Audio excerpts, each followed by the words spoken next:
Hello everybody and welcome into my latest live broadcast.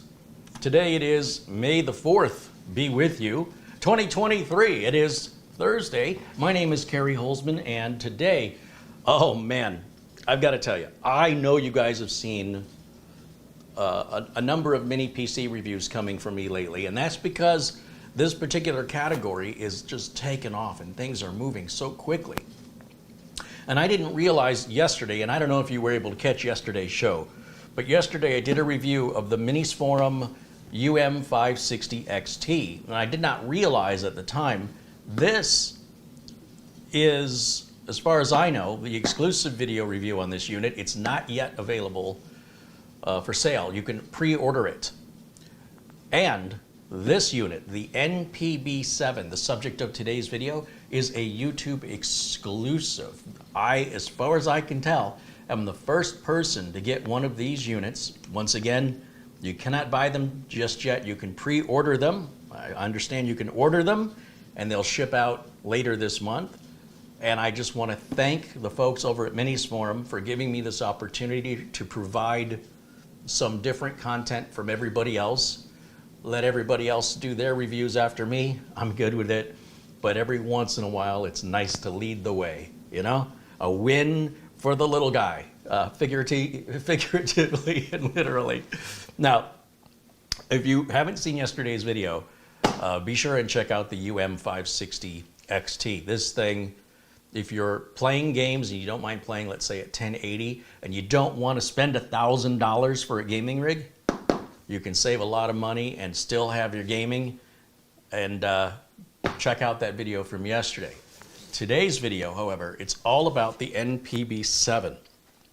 Now, this is sold as a bare bones kit or with different amounts of RAM and storage with Windows 11 Pro installed.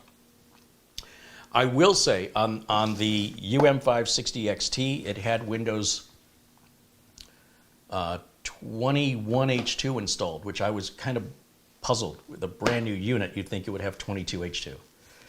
Yet on the NPB7, this has Windows 11 22H2 installed, Windows 11 Pro.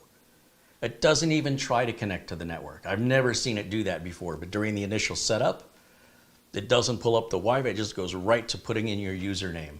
I don't know what they did, but hallelujah, because I personally don't want to create a Microsoft account.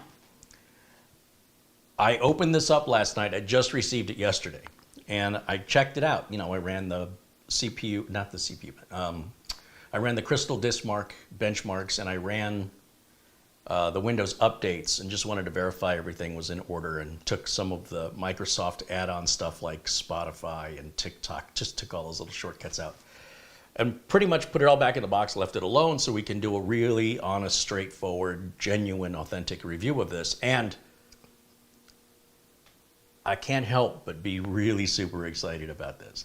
I think this is my new favorite mini PC. This thing blows my mind. And the reason why I'm reviewing so many mini PCs is because they cover the gamut of use case scenario. Whether you want something just really inexpensive to browse the web, check email, maybe a home theater streaming PC, you know, they've got them under $200. If you want something kind of middle of the road, you want to get some work done, they got those for, you know, between $200 and $300. You want to do some light gaming, but you don't want to drop $1,000 on a PC and you don't want to have this giant box, you got those for around $500 and $600. What if you want a full desktop replacement computer? Not necessarily for gaming, but let's say video editing, let's say literally anything but gaming. This right here. This is a desktop replacement in nearly every way, except of course, the CPU is going to be soldered on. And the motherboard and all of that is proprietary. So you don't have as much upgradability, but you have far more portability. And you could not build a desktop piece by piece for what this cost. This is significantly cheaper. And you know, my biggest issue, if I have one criticism from the folks at MinisForum, is the rubber feet that are glued on the bottom that cover up the screws for, you know, a part of the PC you're supposed to be able to get into it. And they don't make that easy. Well, that issue has been addressed in this model, and I'm super excited to show this to you because I am telling you, I am so hyped up for this. This is not an act. I genuinely, this could replace my workstation at Studio A easily, easily. Take up a fraction of the space, it wouldn't use as much power, and in many cases, it would be more powerful. So let me get the close-up camera out, and we're gonna unbox this, and I want you to see what I see, and see if you're as amazed as I am. And again, YouTube exclusive right here. We're the first with it, and that really excites me because that means, you know, I have no influence from any other content creator about what they might have said or done with the unit. My thoughts are guaranteed to be my own thoughts, my own conclusions. Now let me get the overhead camera out, and let's see if we can set this up correctly. We'll bring that over here. Bring this over here. There we go. Something like right about there ought to be good, I think. And then we'll turn the overhead camera on. Yeah, I am amped up. Okay, so let's see if I got the overhead camera hooked up in a good place here. Let's see, which camera is that? That's going to be called a close-up camera. Oh, way off, Carey. Okay. Bear with me here for a second as I get this sorted. Okay, so here's your top-down view. The MinisForum Venus series, you'll see here on the side, it's identified as the NPB7, 16 gigs of RAM, 512 gigs of SSD Gen 4 storage. All right, so check this out. I put it back in the box more or less the way it came, the way it was. When I took it out and updated it and checked it out last night, I tried to put it all back in the box exactly the way it originally was. So normally I would not keep this on here.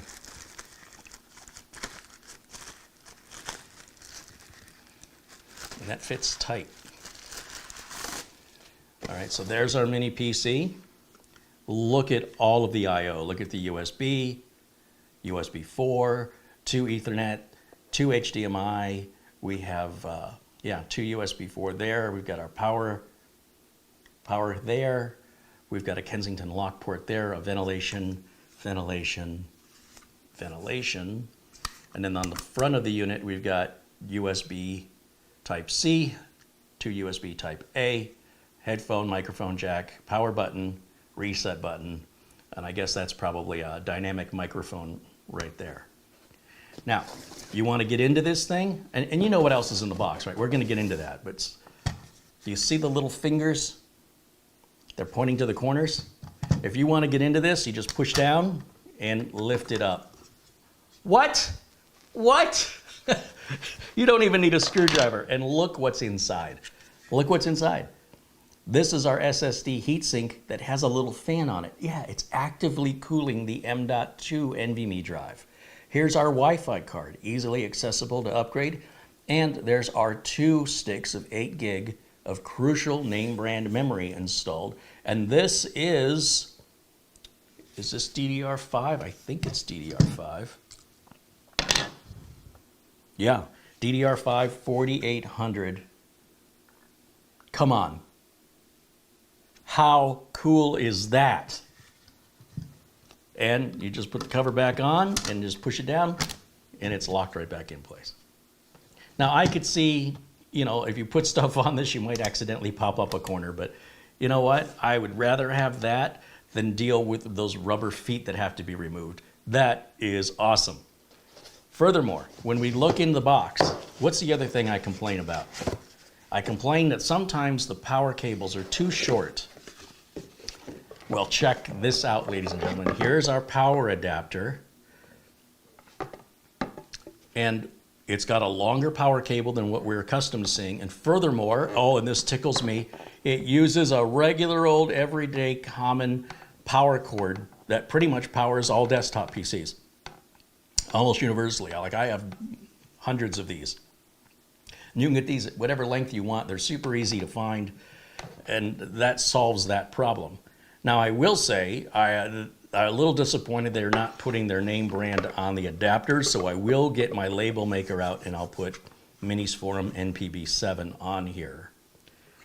So hallelujah, they did everything right on this. We've got, of course, an HDMI cable, our standard power cable.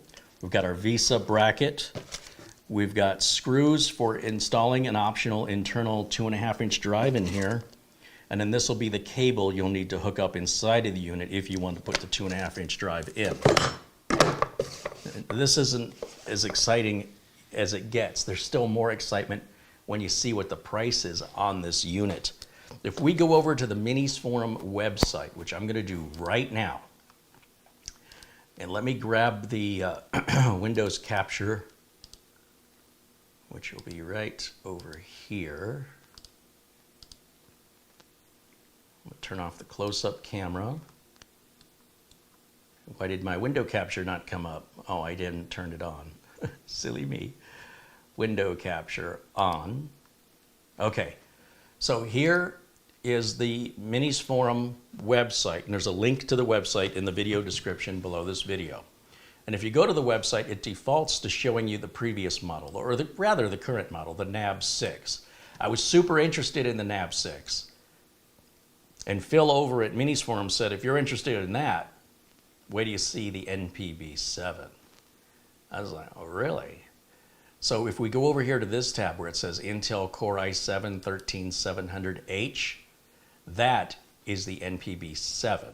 And if we want to look at what the specifications and prices are, first of all, it's $489 bare bone. So the way I have it with 16 gigs and 512 is $609.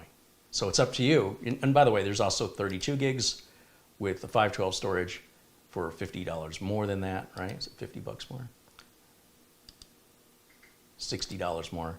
And then over here, 32 gigs of RAM with 1 terabyte SSD. And these do come with Windows 11 Pro. The bare bones, you would provide your own RAM, you would provide your own SSD, and you would provide your own operating system. And that's how they can get that price all the way down to $489. That is a bargain for the month. Just price the CPU, folks. Now, if we scroll down here, I don't want this to confuse you the way it confused me. This specification is for the NAB6. We've got to click on the tab over here. And this tells us all about this unit, the Venus Series NPB7 13th Gen, which they exclaim more than powerful. It has the Iris Xe graphics built in to the CPU, DDR5 RAM, PCIe4.0 solid state drive. It's got, they're advertising a new cooling design, dual Ethernet ports, dual USB4 ports.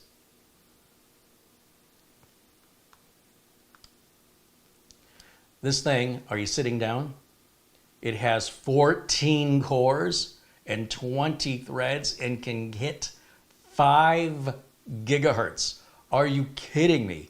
Not only that, it supports Av1 encoding. So hello, great for video editing.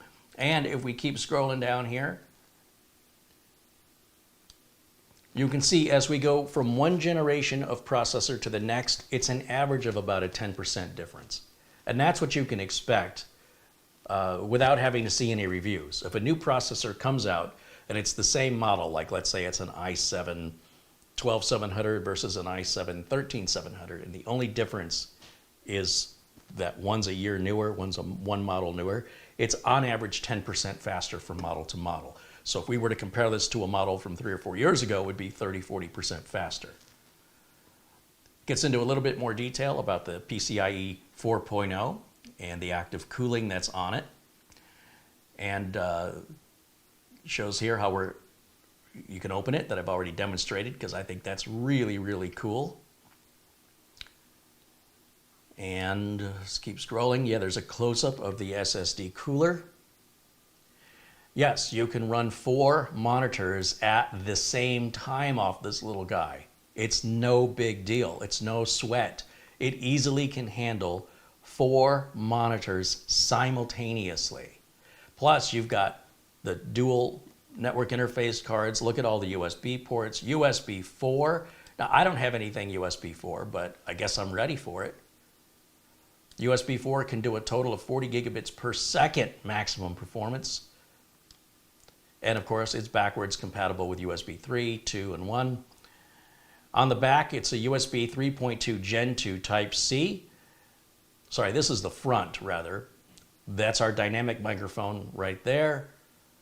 USB 3.2 Gen 2 Type-C right next to that. USB 3.2 Type-A, got 2 of those there. 3.5 millimeter audio jack, our power button, and our clear CMOS button that's recessed. You'd need unfolding a paper clip to do that. Now, on the back of the unit, we've got 2 more USB Type-A's. These are 3.2s.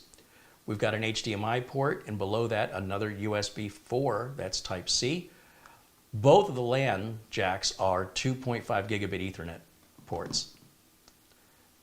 Back on the other side, pretty symmetrical, HDMI and USB 4 Type-C, and then the input for our voltage.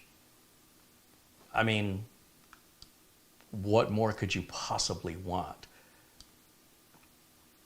I shouldn't ask that because you guys can be pretty demanding. I've got to tell you though, honestly, this is a desktop replacement all day long.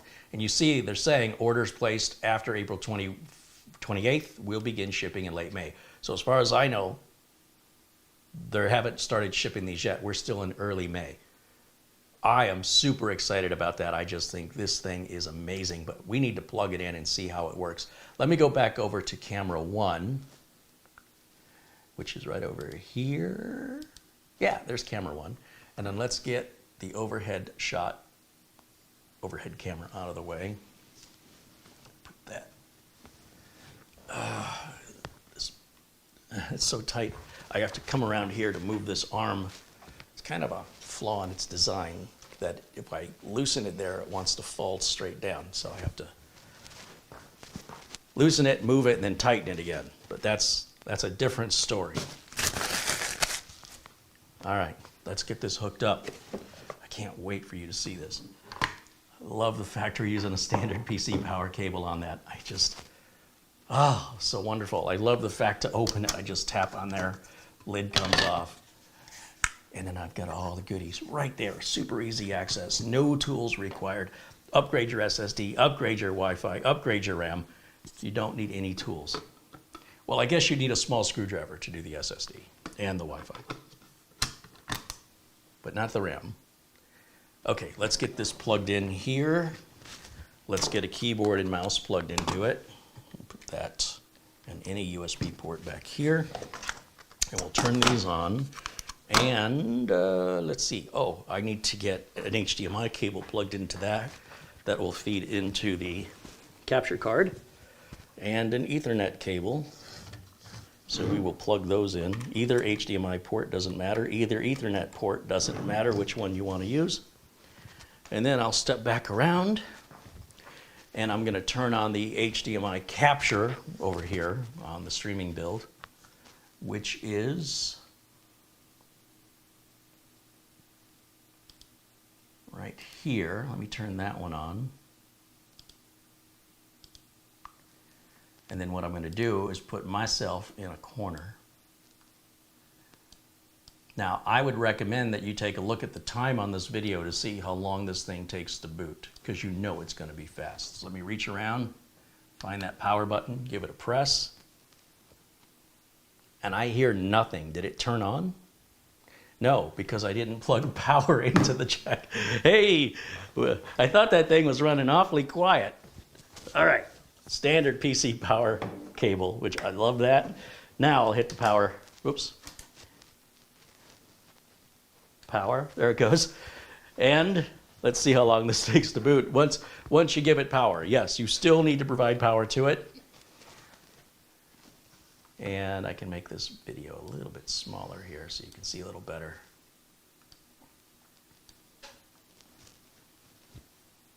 And here we go.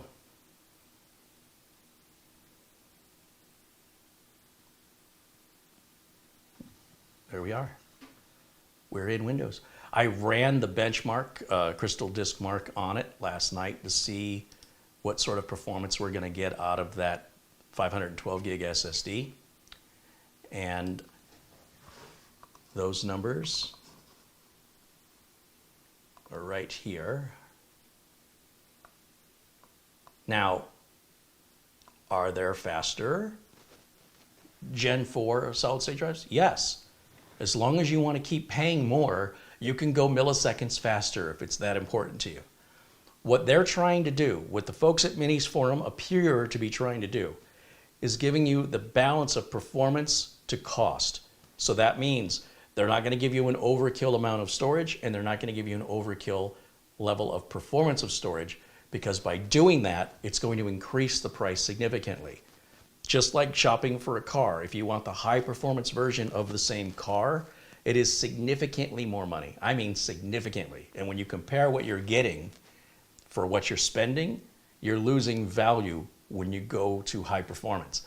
But you still can do that. You can order the bare bones version of this case, of this NPB7, and put up to 64 gigs of RAM in there, DDR5, and you can put, I would imagine a 4 terabyte SSD should be just fine in there if you wanted to do that. Bearing in mind that the Western Digital 850X 4 terabyte NVMe drive at Amazon today is $349, which is about 80% of the cost of this entire system.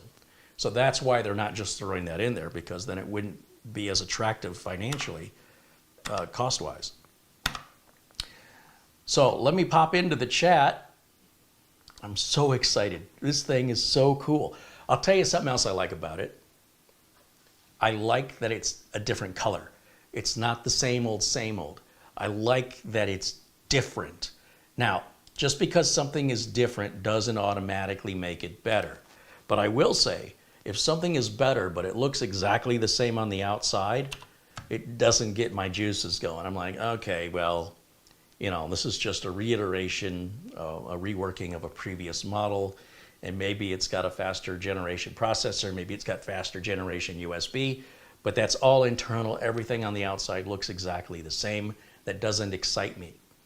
So you will notice I like things that are different, whether it's that spaceship build or the tube build, whether it's the Xenos G3 case, whether it's that Alzheimer's case I showed on the hot dog build. It's different. I love different. I'm drawn to it. And when it can be different and be better at the same time, and I mean better in every way, well, in a lot of ways, I should say. Not only does this look different than any of the other MinisForum PCs, it uses the standard PC power connector. It doesn't require screws to open it up, and it doesn't require you removing rubber feet that are glued on. Bravo, bravo. Now look, everybody's got different wants and needs. I'm not suggesting that MinisForum should remove the rubber feet or find another way, because there are some people that prefer that. So kudos to MinisForum for making the variety of PCs that can accommodate any individual's particular preferences, right?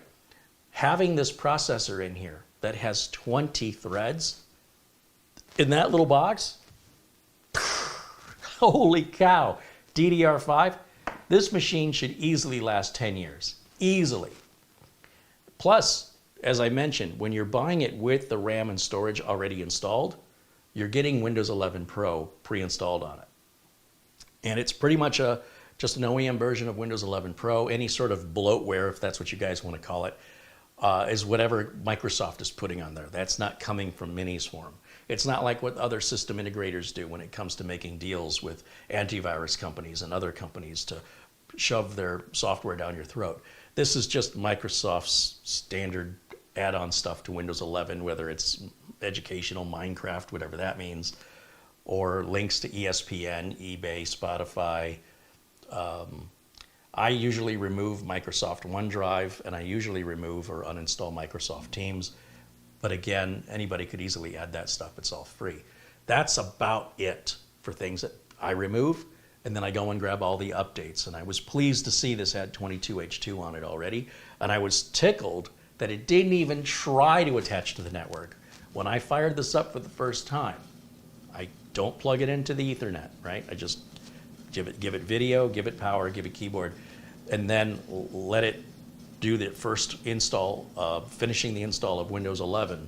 And it usually, when it doesn't detect a cable plugged in to the internet, Windows 11 usually then says, which of these Wi-Fis do you want to connect to if you've got Wi-Fi built in, as we do here. It did not do that. It literally took me right to creating a local account without me doing anything special. So whatever the people at MinisForum did to configure that, bravo, bravo, I say. Alex wants to know if I'm going to be making an Uncle Carey's Windows 11 optimizer. There is not one planned. We might be skipping right over Windows 11 and going into a Windows 12. Well, that's just a rumor right now. I don't want to invest too much time or money into Windows 11 until we get closer to the end of Windows 10. The good news is the Windows 10 optimizer does work on Windows 11. It doesn't cause any harm. There are probably some other enhancements that we can do to Windows 11, and probably some enhancements we're changing on Windows 10 that don't exist in Windows 11, like showing all of the icons in the system tray. That doesn't hurt anything by turning that registry setting on the way that I have it on Windows 10, but it's also not going to hurt anything, doesn't cause any damage. So there is no compelling reason to update the Windows 10 optimizer because it already works with Windows 11. And Windows 11 may be a very short-lived operating system, and I'm saying the word maybe. We just don't know if in fact Windows 12 is real. Typically, Microsoft releases a new operating system in October. We're too close to October for Windows 12 to be a thing this year. But October of 2024, and certainly October of 2025, when Windows 10 support ends, if there's going to be a Windows 12, it'll likely be in October of 24 or 25 that Microsoft introduces it. If Microsoft does not introduce it, then what that means is people were just rambling on about a Windows 11 update, and they're calling it Windows 12. Microsoft won't tell us what they're doing because they don't want the competitors to have an upper hand, and they don't want people to procrastinate buying their latest operating system because something else is coming around the corner. So they want you to buy what they have now, and they will not downplay the value of what they're offering today. They'll tell you, we don't know what you're talking about officially with Windows 12. We don't know what you're talking about. And that's why they do that. That's to protect their shareholder investment, and it's also to keep people, more or less, keep people coming back. That's just business. It's how all businesses are run universally. I've never seen a business that operated any other way that remained in business. So, and that Windows 10 optimizer, that's available at d7xtech.com. It's very inexpensive. You can run it limitlessly on as many PCs as you want. I only ask that you don't give it away to people. I don't mind if you want to run it on all your friends and family's machines. But if they want a copy of it, please tell them to support the channel and buy it. Because if you copy it for them, I mean, there's nothing I'm going to do. I'll never know. But if you do that, and enough of you do it, then any sort of investment that's required to develop a future optimizer, the funds won't be there. If it's costing me to sell stuff where I'm losing money on the sale, I mean, what would you do? Just stop making it, right? Stop offering it. So, and it's very inexpensive. I made it very affordable with no restrictions. There's no activation key. You can run it any amount of times you want. So I'm just asking you, well, I'm perfectly happy with you running it on as many machines as you want.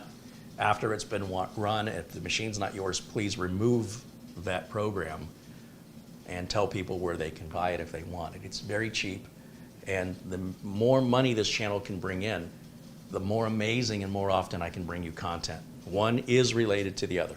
All right, thank you for the question.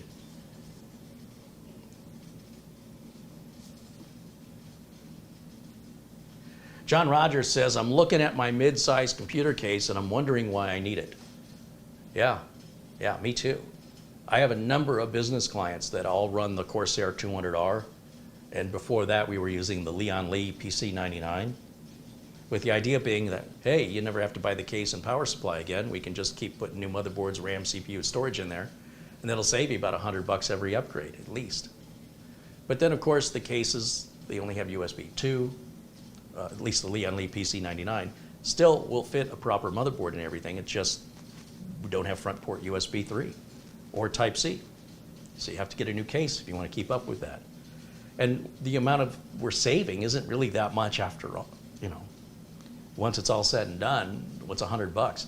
So I think a lot of my clients are going to be moving to these mini PCs, and especially when these mini PCs can outperform the current desktop machines they have now. I bet you this little MinisForum box right here outperforms 90% of the viewers' computers that are watching this video right now today on May the 4th, 2023. In fact, if your computer's more than about a year old, maybe about 2, if you bought a super high-end computer 2 years ago, with the exception of the graphics card, this thing is probably going to spank it. So, and if you see how much money this is, and you go to Newegg or Amazon or PC Part Picker and build a system of equivalent specification, I'd be very curious how much more money that is than just buying this where it's already done for you.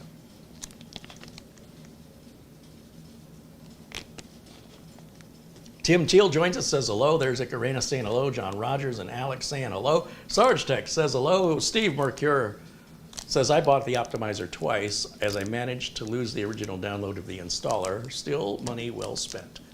Steve, I appreciate that you paid for it twice. You could have also reached out to the folks at D7X Tech and said, hey, I bought the optimizer.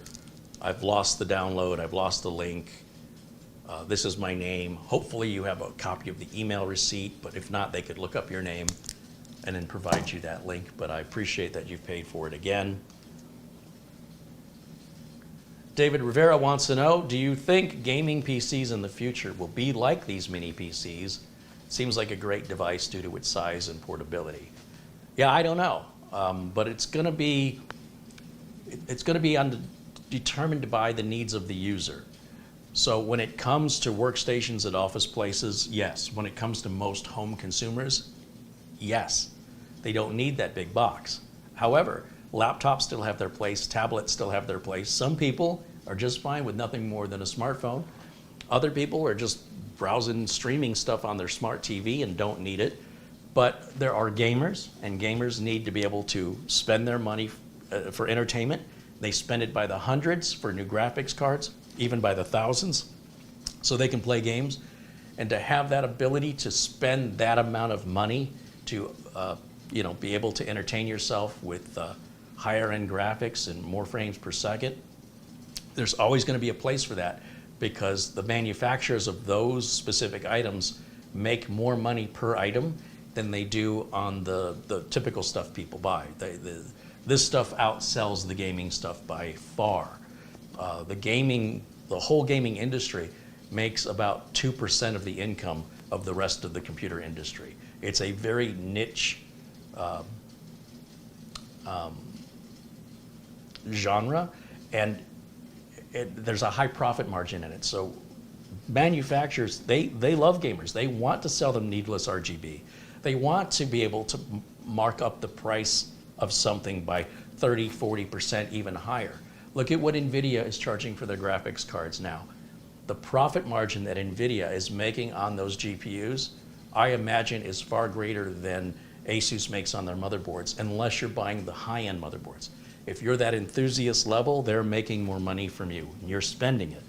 And they love you, and the rest of us love you too, because you're making it cheaper for the rest of us for buying the regular stuff. So there is, that level of enthusiasm is expensive. It's sort of like snow skiing. Have you seen how much skiing equipment costs? Look at how much golf clubs cost. Look how much the fee is to go play golf.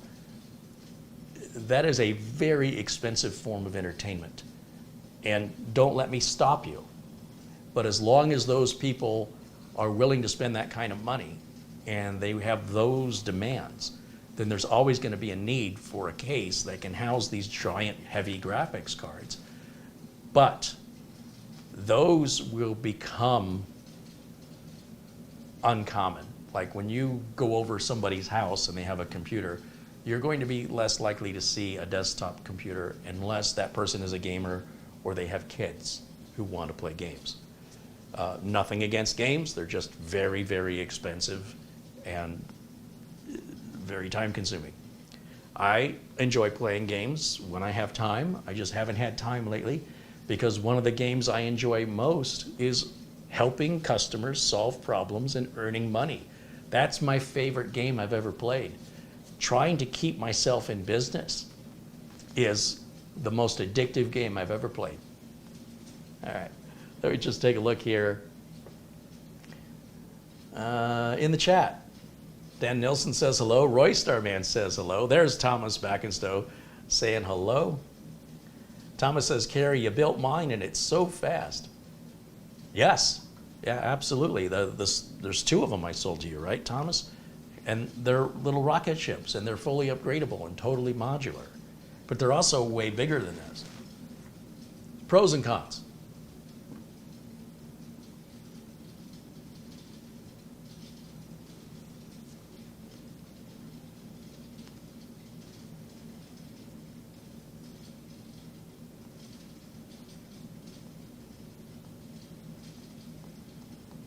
Roy Starman mentions with a USB 4 port, you can add an external GPU to this.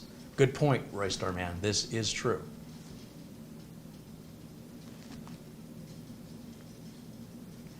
Alex wants to know what's the best mini PC brand.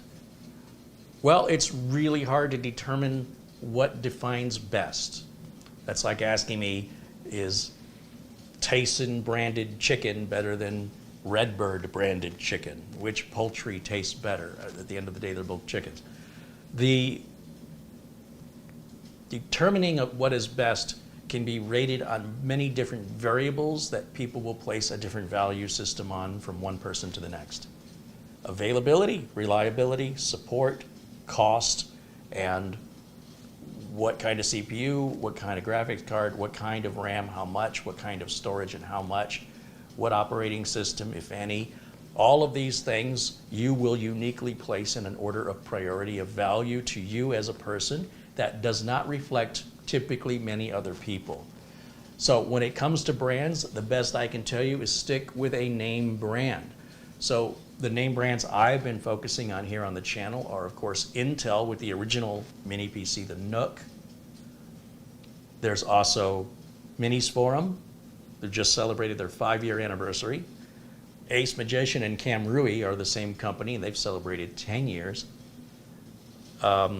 B-Link. B-Link is another one that's been around a number of years. As long as you buy your computer, and I strongly recommend, if you have any reservations or concerns, buy your computer from Amazon, because Amazon has a 30-day no-hassle return policy. You can return it for no reason, just because. And Amazon says, no problem. You don't even have to pay the return shipping. They will give you a full refund, so long as you include everything that you purchased. If you leave things out, then expect some money to get taken off for the cost of replacing what you left out, so they can resell the unit. Imagine how upset you would be if you bought a returned unit and it didn't come with the power cable or it didn't come with the power brick. So have courtesy for the next person and you'll get a full refund. But with regards to the brands, there's a lot of no-name brands out there like BMax, Geekom. We did a Geekom review and it was really, really good. We did the IT11 Air, which is almost identical to the Intel Nook 11, but $100 cheaper. What kind of support are you going to get? Don't know. I really don't know. But I can tell you that there's a great value to be had here. And I would imagine that if the unit works without any problems out of the box, it's likely going to work for many, many years. Typically, if somebody has a problem with their mini PC, it's because it was mishandled in shipping. Maybe your delivery driver drop-kicked it to your front door. There's not much a manufacturer can do about that. But at least when you buy from Amazon, you have peace of mind, knowing you have 30 days to return it for any reason and at no cost. So then it really doesn't matter who the manufacturer is when you look at it that way.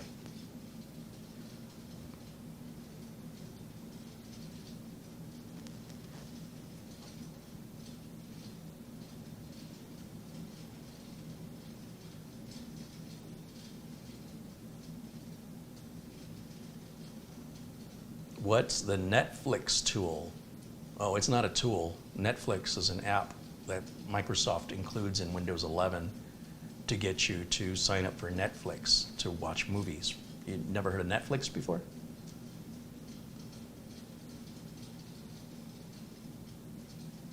Eric Lopez said, I'm using a Dell Inspiron 2330, which is an i3-2120. That's a second generation processor from 2013.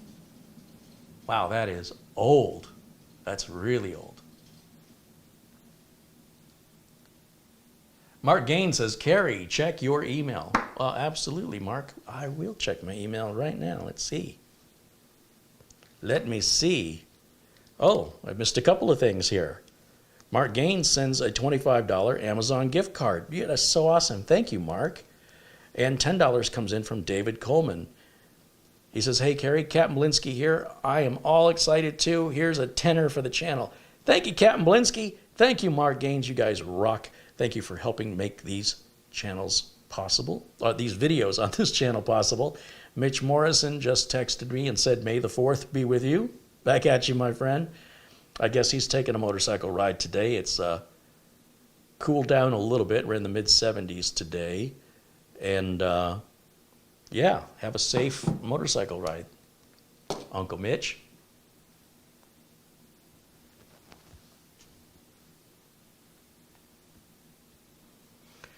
Lawn Dog says, here's a mini PC that's 25% more powerful than my full-size ATX desktop computer, which I can do absolutely everything on, but I cannot compete with this mini form factor. Yeah. David Rivera says, Carey, I just got the optimizer. I like to support this great channel. Awesome, David. And you know what? The optimizer, you just run it, hit apply. Don't run it from a flash drive. Copy the file to the desktop, run it from the desktop. I don't know why it sometimes works a little wonky off of the flash drive. Keep it on your flash drive, but anytime you want to use it, just copy it over and run it locally on the local storage drive. And then you can remove it or you can leave it on, whatever. But thank you for supporting the channel.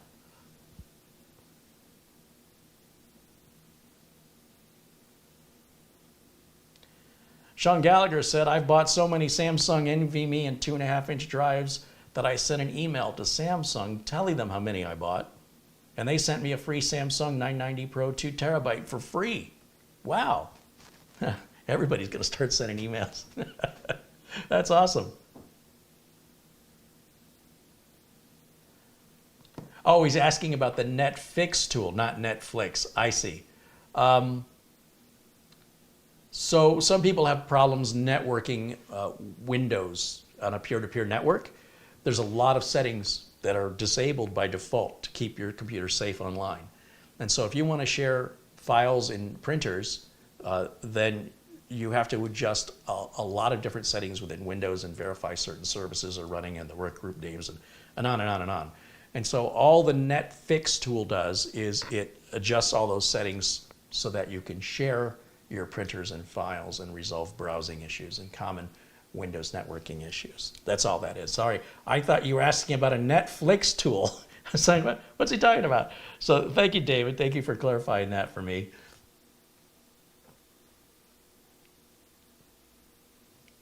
Bryce Hosking jumping in the chat says hello, as does Flip or Flop and Piter VZ. Bruce Lucas says that thing runs circles around my desktop. Joshua C. says, happy Friday Eve. That's optimistic. Good to see all these live streams this week.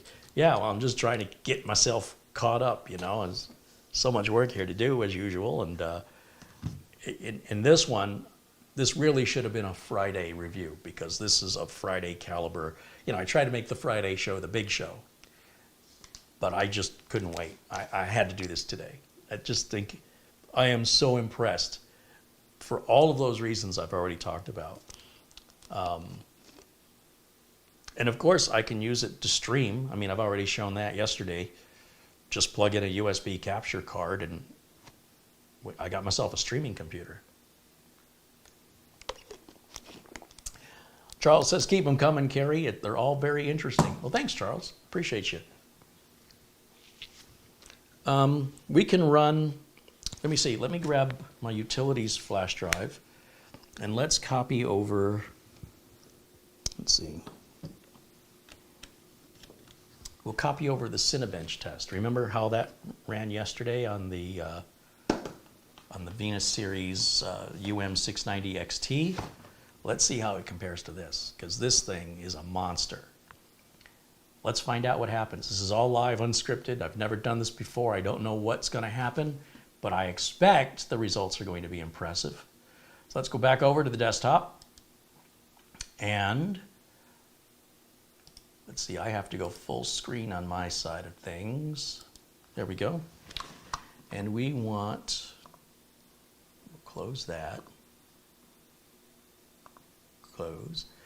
I want to grab PC testing software, and I want Cinebench R23. We will drag that out.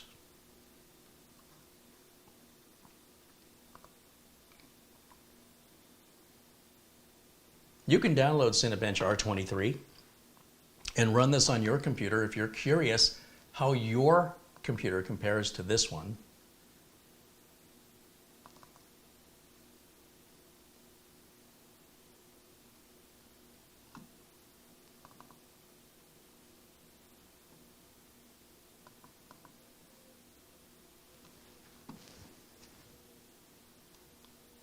Accept this license agreement.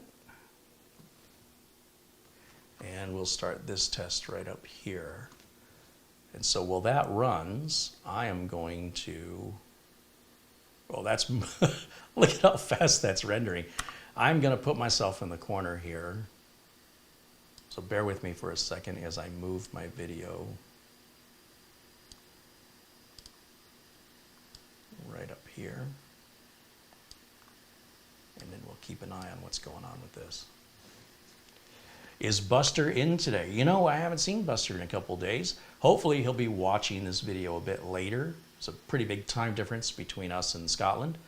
But Buster, when you're watching, I don't think it's a matter of if, I think it's a matter of when. Just want to say hi, we're thinking about you.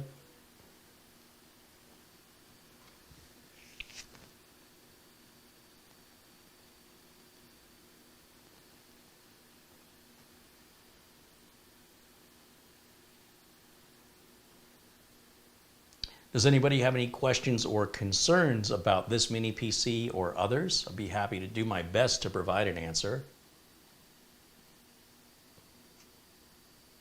Eileen Novak says hello. Welcome in, Eileen. There's our friend Luke Greenia joining us. Randy Reed says hello. Sam Mack says hello. Jason H88 saying hello. Eric Lopez. Greg M. All saying hello. There's Gil Garcia. Elko Stoffels says hello. Dan Nilsson. Paul McIntosh. John Rogers. David Moore. Glenn's Music. Abdul Azim Patel jumping in says hello. There's our friend Mats Olof, who joins us all the way from Sweden. George Z says hello. Michael Mancini, Johnny Weld, and Robert Chakowski all saying hello. Hi, everybody. Hello, everybody. I'm Dr. Neek. All right. Ian McGregor says hello. Hello, Ian.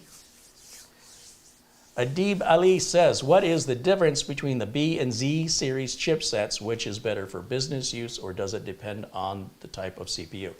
Yes, there is more to just B and Z. What typically varies between B and Z are the number of USB ports, the number of M.2 slots, the number of SATA ports, and whether or not you can overclock the system. So Z is like your enthusiast level. It's going to give you a bunch of I/O, input-output. You're going to have your most amount of M.2. You're going to have your most amount of USB. And you will have the ability to overclock a processor. On the other hand, if you want to save about $100, you can get a non-Z board, such as the B board. And the B board will have fewer USB ports, fewer M.2 slots. Or the M.2 slots may be one that runs at 4 speed and one that runs at 2 speed, at half the speed. It depends, it varies via which specific chipset we're talking about. But in general, that's what you can expect. Costs you less, you also get less. But if it's something you're not using anyway, is it really less?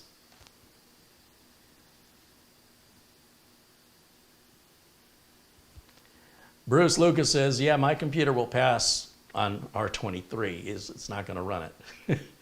I tried to use it last night, he says, and spent most of the time waiting on the hard disk drive. I plan to grab an Inland 512 gig at Micro Center. Yeah, that'll make a big difference. Charlie Beamer says, wow, that's rendering much faster than the unit you reviewed yesterday.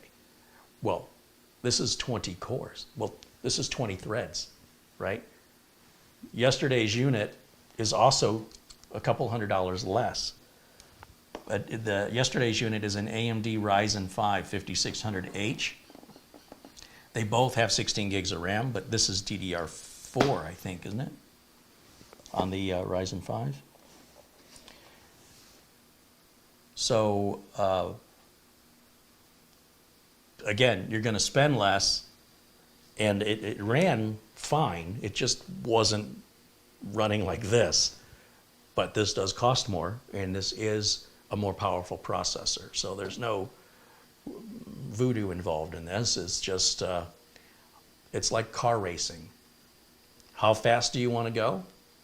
How much money do you have to spend? But the good news is, this is cheaper than if you were to build it yourself.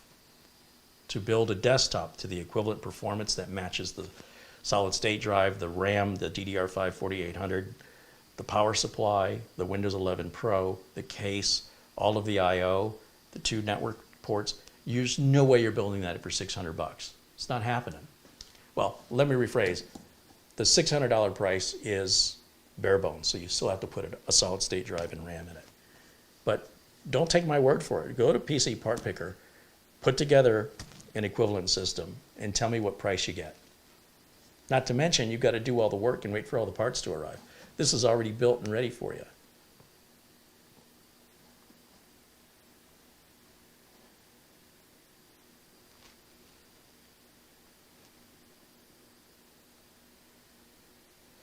Poorly Boy said, yesterday's Mini looked good, but this one blows it out of the water. Well, that's why, so some people are very simple-minded. I'm going to call them simple-minded, where they go, all you're doing is reviewing Mini PCs. Okay, you're not paying attention if that's what you think. These Mini PCs are so different from one another in what they can accomplish and how much they cost and how they're equipped and what's possible with them, that, well, a couple of them may be similar. There's some very massive differences that justify the time spent to really look at the differences between them. Because if all you're looking at is this case it's in, if you're judging the book by its cover, so therefore, why do we need to have so many books?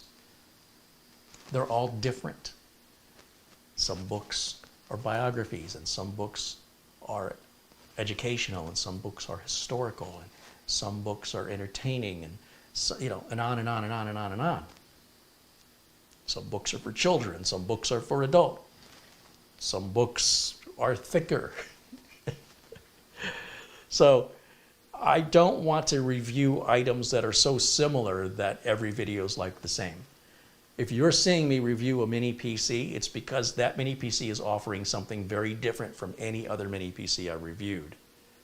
With a few exceptions. There have been a few where, say take for example the really low-end ones that are under $200. Anytime I can showcase a brand new computer that comes with Windows 11 for under $200, I want to bring it to your attention because people watch this channel from all over the world. And one brand may not be available to people in certain countries, but another brand might be. Furthermore, one brand may give you a little extra something that's you find value in for the same cost. So when it comes to those really low-end budget machines, I try to cover as many of those as I can because I know, statistically speaking, I'm going to be responsible for selling more of those. People are more likely going to drop $150, $200 on a machine more often than dropping, say, $600, $700, $800 on a machine. However, those $150, $200 machines, they're going to be obsolete within 3 or 4 years. This machine at twice, 3 times the cost has 3 times the lifespan out of it. So it's less hassle of having to move your data over and do that whole transfer of everything, migrating everything over. And of course, I'm talking statistically. There's always exceptions. Things can fail. No matter what you do, things can fail. Power spike can hit your house and fry the board. Obviously, it helps if you're plugged into a surge protector, but even in some cases, a surge protector won't protect you. But I don't see any reason why a machine like this wouldn't be useful for the next 10 years. And not unless there's some drastic change in the operating system, I think this is probably going to be able to handle it. In fact, I would encourage you that if we're all still around in 10 years, ask me how that machine's doing, because I bet you I'll still have it and I'll still be using it. Think about it. It may seem like, hey, $600, but the longer you use it, the cheaper it gets.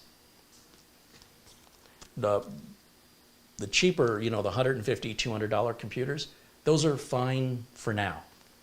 It's not that they're less reliable, it's that they're going to start to feel so slow in 3 or 4 years, you probably will want to replace it because it's going to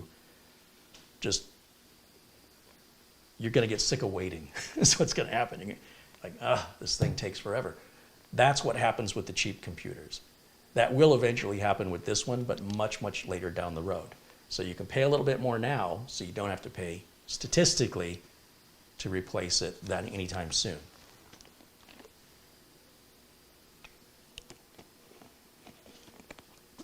Lawn Dog says, it's a great point about choosing your own parts to create this particular type of mini PC. At this price, all you have to do is choose your NVMe drive of your choice and install it. Well, and the RAM, right? If you get the bare bones, you got to buy the RAM too. But you can pick what size module, what speed, and it's super easy. You don't have to be a rocket scientist to install RAM in an NVMe drive and install Windows. And you can get the Windows operating system legitimately, very inexpensively, from VIP CDK Deals, who's the only, he's one of few regular sponsors on this channel. And it saves you guys a ton of money. And they are legit keys. They're guaranteed, absolutely guaranteed it's going to activate. You don't have to call Microsoft. It's going to activate online, just like a retail key, no differently. And the only difference is you only have 30 days of support. So if you have any problems after 30 days, well, welcome to the world. The same is true if you bought a TV at Best Buy. You buy a big screen TV, you put it in the garage, and you wait 45 days before you open it, and then you open it 45 days after you bought it, only to discover there's a big crack in the screen. Try taking it back to Best Buy and see what they say. There are a few retailers that would take it back, Costco, but then you're paying $120 a year or something for membership for that. So you're still paying for it. If you want inexpensive, you're going to trade that off for less in the way of ongoing support. Typically, 30 days is a normal support range. And I can tell you that when you buy a Windows license, it stays licensed to the hardware regardless. When you buy an Office license, you may have to buy another license every time you need to reinstall Office. And the way you can avoid that is simply by imaging your computer using a program like Acronis. Once you've got all your software installed and activated, image it to an external drive. And then if you ever need to format and reinstall, which nobody should be doing in the 2020s, but if you're still old school and you want to still do things the old-fashioned way, the painful, time-consuming way, well then do it smarter, and restore from your image backup, and it'll put everything back the way it was. It literally take you back in time, data-wise, and restore everything, the temp files, the wallpaper, the icon locations, the activations, as long as it's on the same motherboard. Now, if you restore that image to another motherboard, that's piracy. That's how it's seen, and you'll have to buy new licenses. The good news is these licenses are about 90% cheaper than a retail license for Microsoft. So you could buy them over 10 times and still save money. But they are guaranteed to work, absolutely guaranteed. And There's no reason to pirate stuff anymore, not operating systems or Office. It's so affordable. And why risk getting a virus, and why risk your activation breaking with pirated copies? If you're going to do that, just go download a free copy of OpenOffice or LibreOffice, or just use Google's applications. You don't even need Microsoft Office if that's your justification for piracy. Just don't use Microsoft, use another product. And as for Windows, like I said, it will stay tied to the motherboard. So unless you change your motherboard, you shouldn't ever need to enter that activation code ever again. Even on a wipe and reinstall, the Windows Update Server will recognize your hardware, the serial number of your motherboard, and it'll reactivate your Windows for you automatically for the life of the machine. Unless you've used that product code on another machine and activated. The last machine it's activated on is the one it stays tied to. Unless, see how there's all these caveats, they do sell licenses, like VIP CDK Deals sells a 2PC license, meaning you use the same exact license for Windows on 2 entirely different computers. And it'll save you a couple bucks. It's a little cheaper than buying 2 licenses that are completely different. You buy 1 license that can be activated twice. It's not a big savings, but every penny counts. Roy Starman with a $10 super chat says, does anyone know of making the external GPU USB4.0 interface gizmo? You'd buy the enclosure. You just shop on Amazon or Newegg or whatever for a GPU enclosure. Mats Olof contributes 100 Swedish krona. He says, this was interesting. Oh, our test finished, didn't it? Let me go full screen over here so I can see. These are our numbers. Let's go ahead and start the second test, and we'll let that one run. Okay. Thank you, Mats Olof. And thank you again to Roy Starman. You guys rock. Do keep in mind that everything you see on my channel, whether it's this copper keyboard, whether it's a tool or Lazy Susan or the camera stands, all of that stuff I buy from Amazon, and I have a little Amazon store. You can visit that by going to amazon.com/shop/CareyHolzman, and you'll see there's one of my stores is everything you see, or everything you see in my videos. There's over 130 items in there, from the flash drives to the keyboards to the cabling to the cameras to the microphones, everything. So if you're first thing, if you see something, if you see me using something and I'm not talking about it and you want to know more about it, hit my Amazon store. The link for it is in the video notes of all of my videos, including this one. At the very top of the video notes will be a link to whatever I'm talking about. That'll be the first link you're going to see. So today, we're talking about the MinisForum NPB7, and the very first link you see takes you to the MinisForum page. It will not take you to Amazon because these are not available for sale yet. So Amazon doesn't have them available to offer you to buy. If you want to buy one now, you have to buy it direct from MinisForum. Hence, that's why those links are there. Further in the video notes, you can follow me on Facebook. Well, you can friend me on Facebook. You can follow me on Twitter. You can also, what else do I have links for? You can get a discount on RoboForm, a password managing software. That's all year round. You can get a discount on Acronis. I have to verify if I just worked out with Acronis to offer a full-time discount all year instead of just the once a year offers or twice a year offers we've been doing. This will be not as aggressive of an offer, but it'll always be there. And then, of course, my Amazon store. I feel like I'm forgetting something. Oh, and links to the Windows 10 Optimizer and the Netflix tool. Yeah.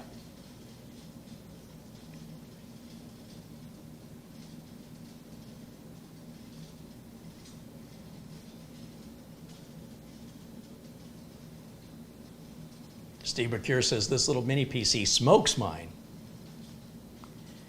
Glenn's Music said, maybe it's just me, but that first link doesn't work. Oh, I could have typoed it. That happens. Let me take a quick look, and let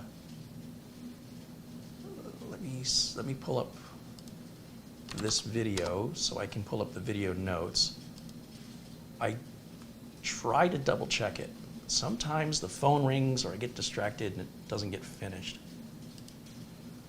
Let's see, here's the first link. No, first link works fine. Yeah, I just ran it just now.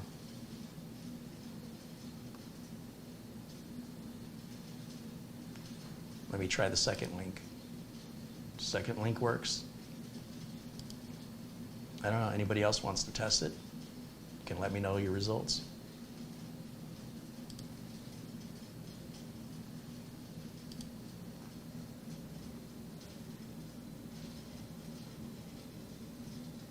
Adiba Lee wants to know,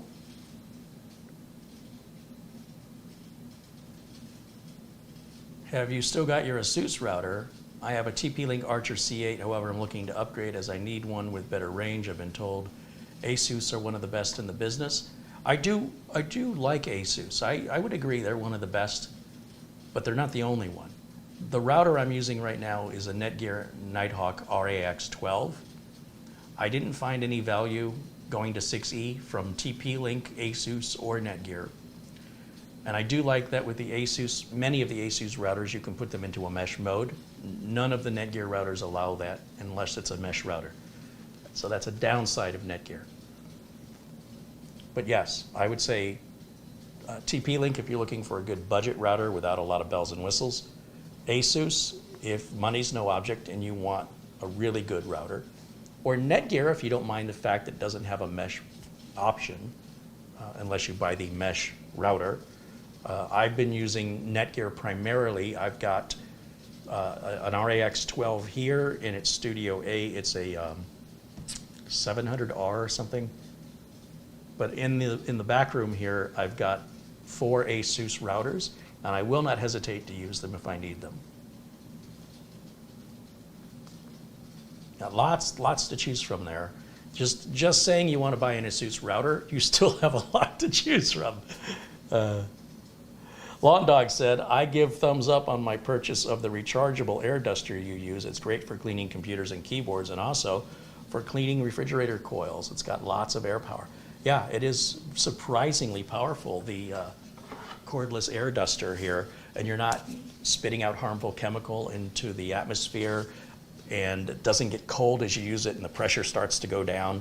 And if you tilt it sideways, a chemical doesn't come out that stains and can leave burns on your skin. Now, this thing is fantastic for all those reasons and more.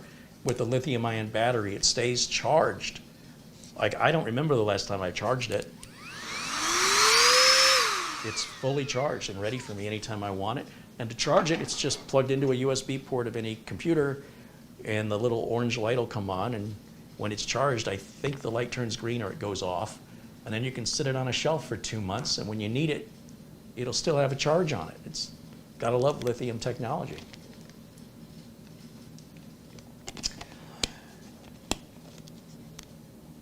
Ism wants to know, is the mini PC making loud noise while running SODIMM? No, I can barely hear the fan. And of course my air conditioner is turned on, so if you're hearing that weird sound in the background, that is louder than any noise this is making. So this is relatively quiet, especially while it's working like that.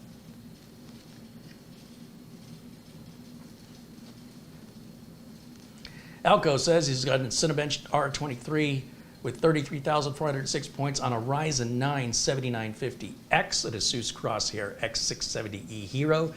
He's got G.Skill DDR5 6000 RAM on an ROG Strix 3090 24 gig OC version graphics card.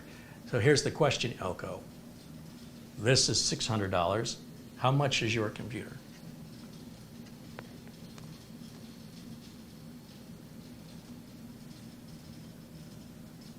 Joshua says, I need the link for that blower. Once again, anything you see on my channel, you'll just go to amazon.com/shop/CareyHolzman. Here, let me show you. Let's do it live. Let me open up a new tab and let me bring up my window capture. So if you don't want to scroll through the video description and click on the link and you'd rather type it in by hand, let me show you how that's done. We're just going to go up here and we're going to type amazon.com/shop/CareyHolzman. And bingo. Now you'll see these are what's on sale. I always update this on nearly every day. And these are items that I think are a really good price right now. Well, that's not a good price anymore. I haven't checked it, but there's some really good deals here for a number of different items. And be sure and check this daily for really good deals. And then, going back, one of the other shops is equipment and tools that I use. Now this is the one that's got over 100 items in it. And on this, you can see everything from cables and portable monitors to surge protectors, the sound stuff.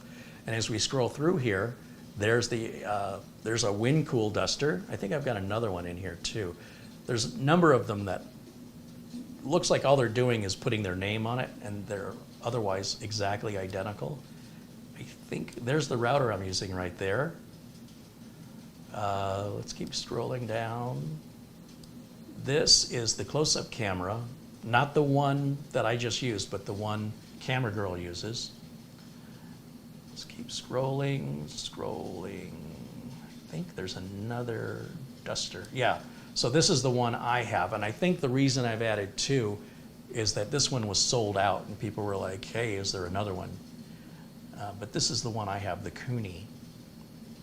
$53.99. There's a $10 coupon that makes that $43.99. Free delivery. How much was the other one?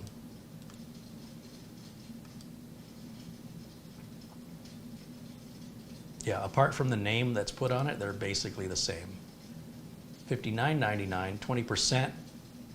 So 10% is $6, let's say.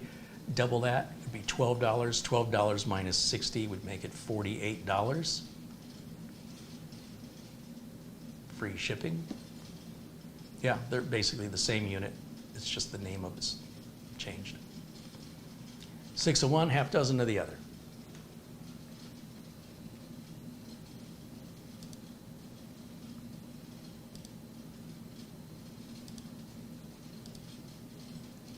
All right, how are we doing here? Did this test finish?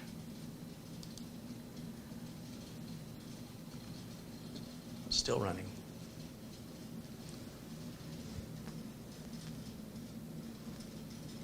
Positive Gene said, the Netgear RAX 120 wireless router didn't work for me. I tried it with 2 different units, and they had the same rebooting issue when downloading things, or I guess more heavy usage, constant reboots. I don't know, did you buy those returned, or did you buy those new? I found my RAX 120 to be far superior to meet my needs than the offerings from both the RAX 500, the replacement, that's Wi-Fi 6E, the ASUS Wi-Fi 6E, and the TP-Link Wi-Fi 6E. All those routers went back. They were a complete waste of money when my RAX 120 did everything they did for a fraction of the cost. So I don't know what's going on. Maybe you got some bad luck, or maybe you were buying returned units, and maybe that's the reason they were returned. But thankfully, if you got it from Amazon, they have that super easy return policy, so it didn't cost you anything to send them back. And yeah, if I was in your shoes and I had that example, I likely would not use the RAX 120 either. But it certainly doesn't align with my experience. My sister also had to replace a router, and she got one of those returned RAX 120s. No problem, it's been in place ever since. But when you are buying the returned items, you never know why it was returned. In most cases, I think people don't know what they're doing. But in some cases, there could be intermittent issues that appear. And that's why when I'm buying used items from Amazon, I always make sure it's coming from Amazon warehouse, so I have that peace of mind that I can return it. Otherwise, if I don't want to mess around, I'll buy it new. I don't know if you bought yours new or used, but it would seem unlikely a new one would do that, let alone 2 new ones. But definitely, if they were new and they both exhibited the same behavior, I don't know. That's a little too coincidental. I'd start wondering what kind of power issues you could have at the house. That's to have 2 units fail in the same way, and the only common denominator is that they're put in the same location and plugged into the same wall outlet. I don't know, something suspicious about that. But if that's the reason to not use Netgear, totally get it. Try something from ASUS instead. See what works for you.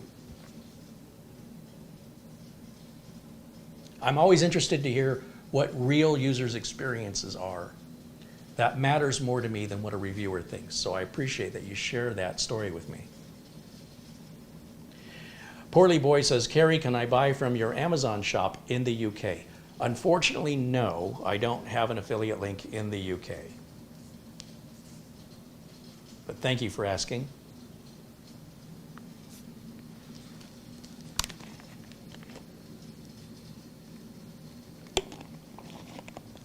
I don't know what the numbers are, but on the left side of the screen, it's showing orange for our test run, putting us all the way at the top.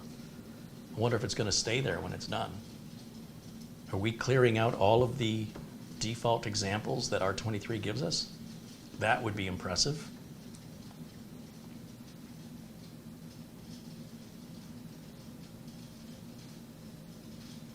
Lawn Dog says, Carey, I just purchased the Cooney Air Duster, and if my endorsement matters, I would endorse this product. It really does seem to hold its charge. Oh, he's purchased it previously.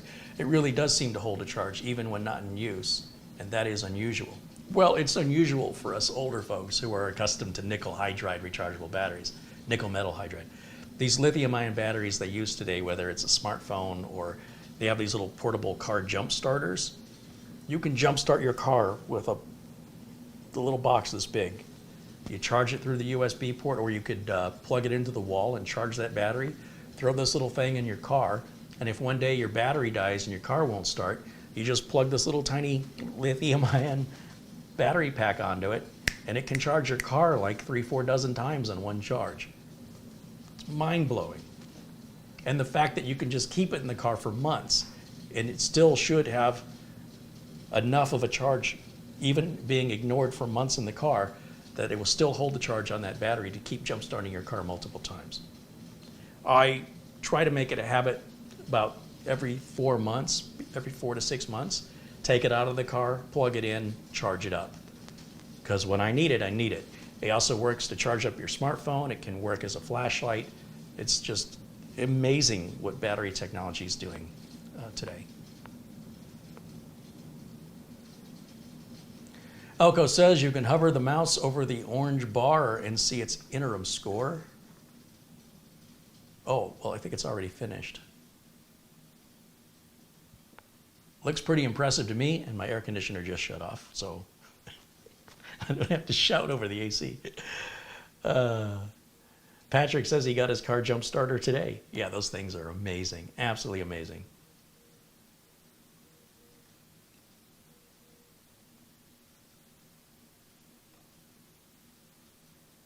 SargeTech said that AC1200 Asus router you recommended as a returned item. Yeah, those things were what, $20? He says it's working flawlessly. I couldn't be more pleased and save some coin. Thanks again. Awesome, I'm glad that helped you. Adib Ali says he has the Archer C8 AC1750. That's a good router. It's a bit old, but you know, are you looking to upgrade for any particular reason?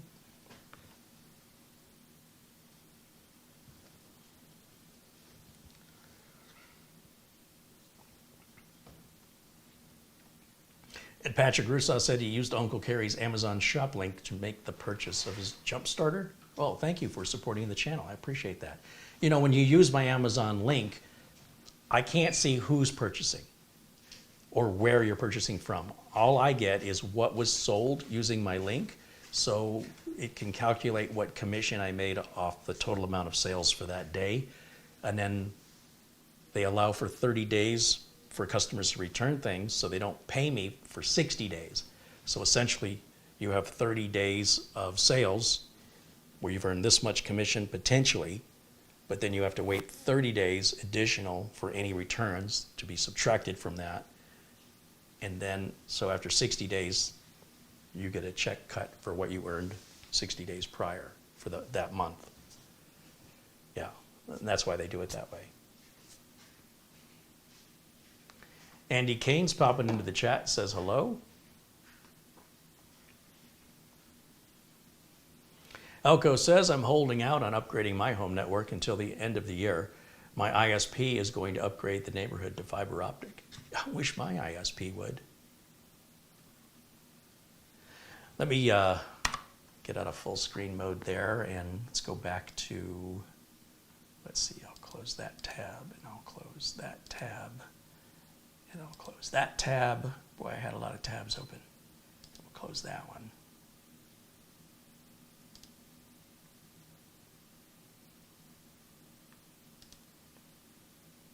Let's take a look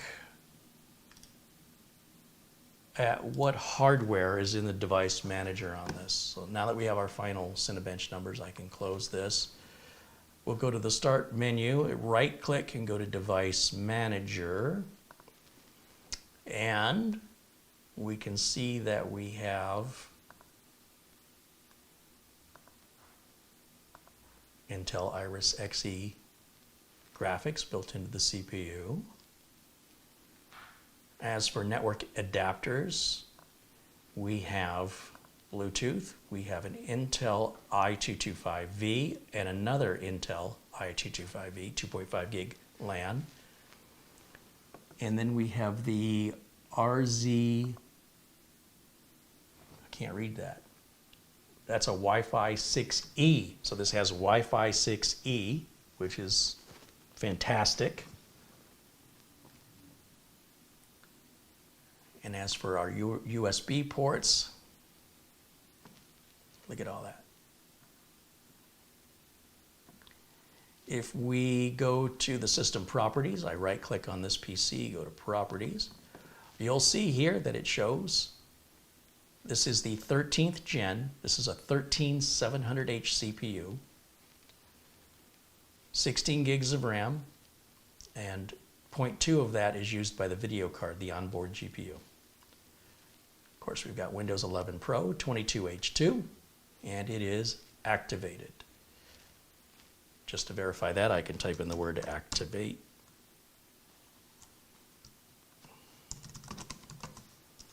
See if Windows is activated and active. Yep. And that's just how it was shipped, and that's how you could expect yours to arrive unless you order a bare bones unit.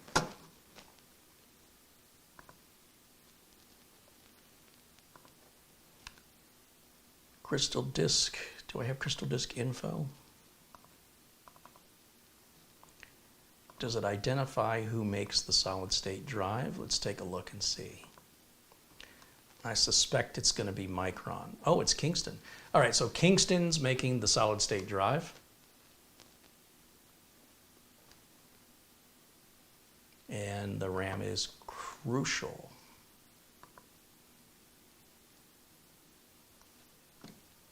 What else can we look up? What else do you want to know? Let me go back full screen on camera one.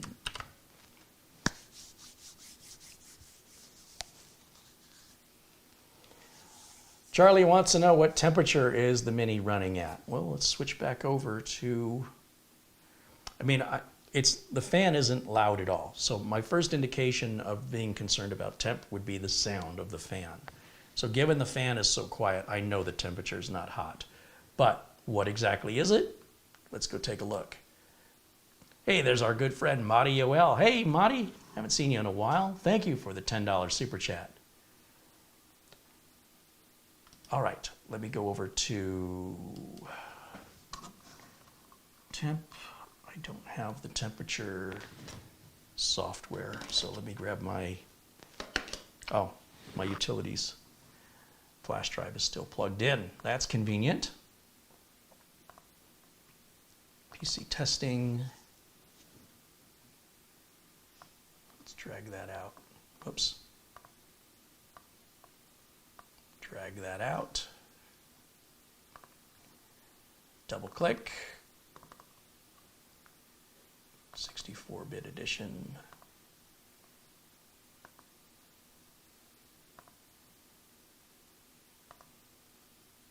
Huh, surprised it's doing that.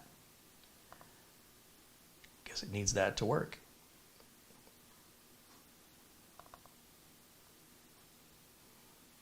Oh, I've copied the wrong thing over. Hold on, I gotta fix that. Let me go back over here. Thought that was weird.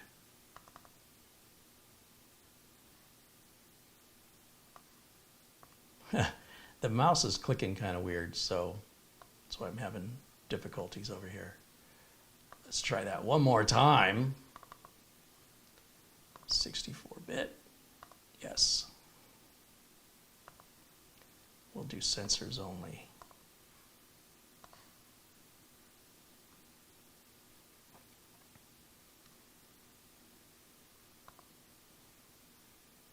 There's our temps.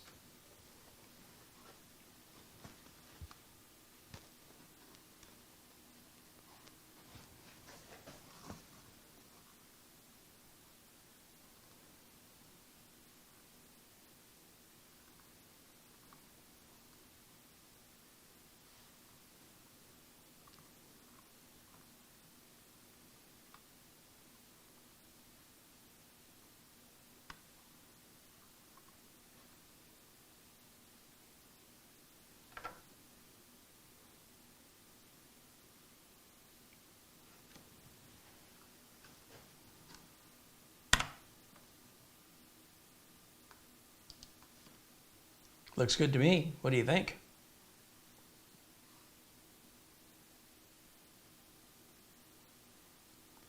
John wants to know, what were the temps when Cinebench was running? Well, we could do that again. Let's go back over. And let's see. Let me go back over to full screen over here so I can see. And Cinebench R23, 64. Oh, it's just regular. And we'll run that.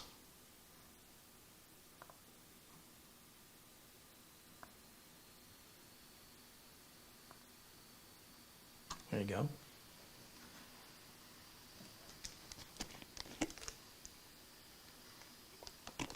Kind of curious if where it's showing the clock speed. Starting to hear the fan start to get a little bit louder.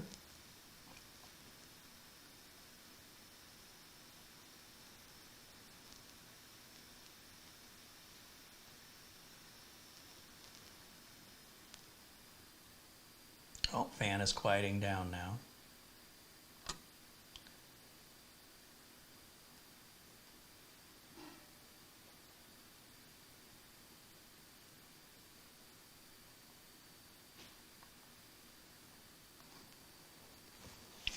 So far we've hit a max of 82 degrees Celsius, but currently at 68 degrees Celsius.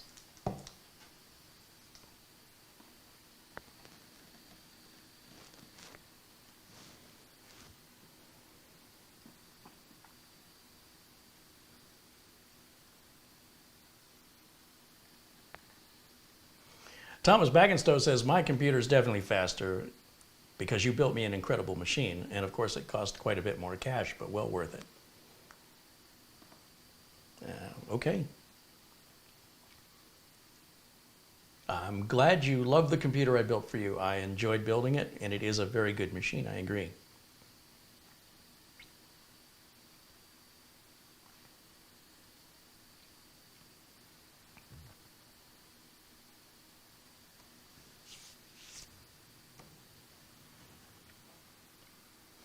So while we're waiting for these tests, does anybody have any other questions that I can answer? This will be the time to ask.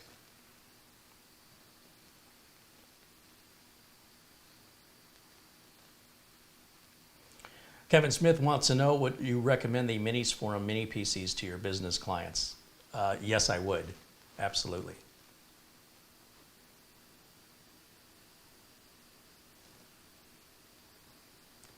Carey, how often should you upgrade your router? About every 5 years would be my recommendation.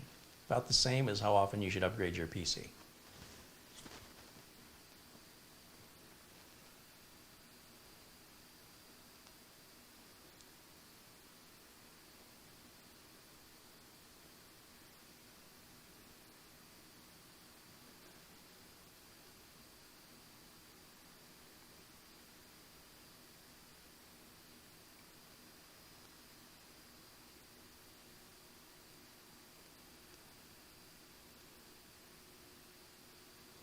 Other questions?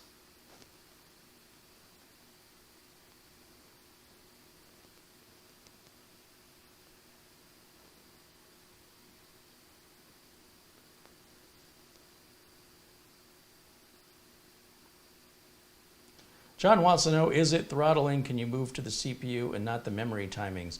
I was just looking for that. Where is the CPU listed on this? Remember, I'm looking at it from quite a distance. It's like 10 feet away from me, so I'm having a very hard time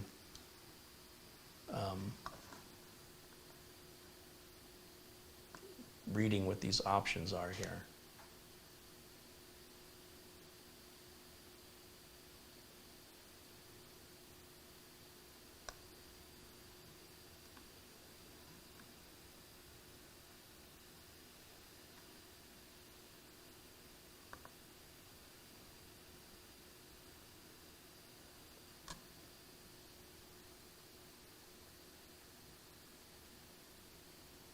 The CPU is going to ramp up and ramp down, not just because it's hot, but based on what the workload is that's being thrown at it, right? It depends if it's going to assign it to the efficiency cores or the performance cores, depending on what type of workload. So when a CPU is not running at 5 gigahertz, that's meant to be a turbo speed. It's not meant to maintain that indefinitely. And because most code, when thrown at the CPU, is got a number of tasks it wants the CPU to do. And depending on what that task is, the intelligence of the architecture defines whether or not it goes to the efficiency core or the performance cores, and if so, at what rate, at what frequency. On top of that, if you were to exceed about, I don't know, 95 or 100 degrees Celsius, then you can expect a throttle. But I'm not seeing any heat-related throttling happening here.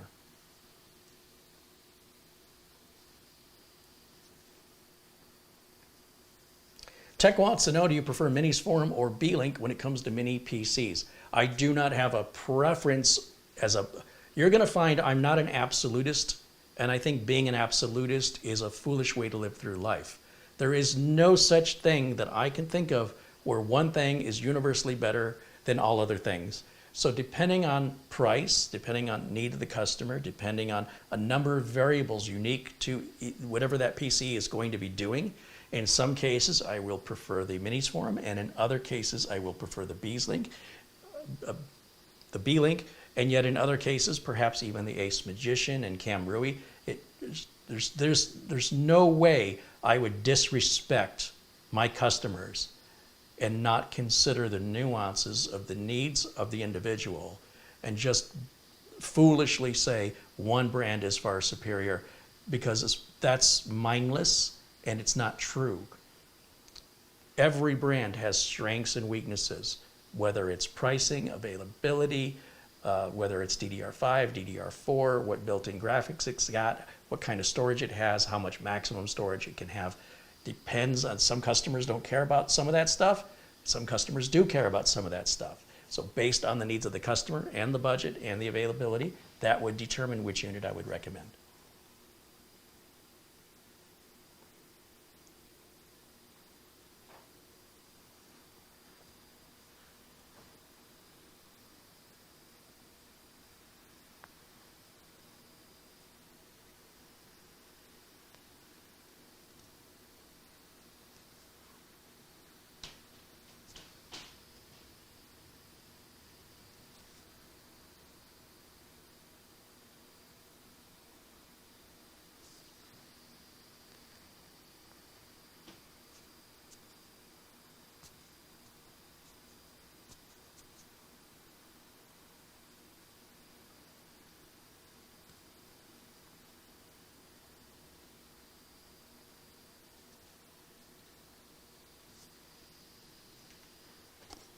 Any other questions?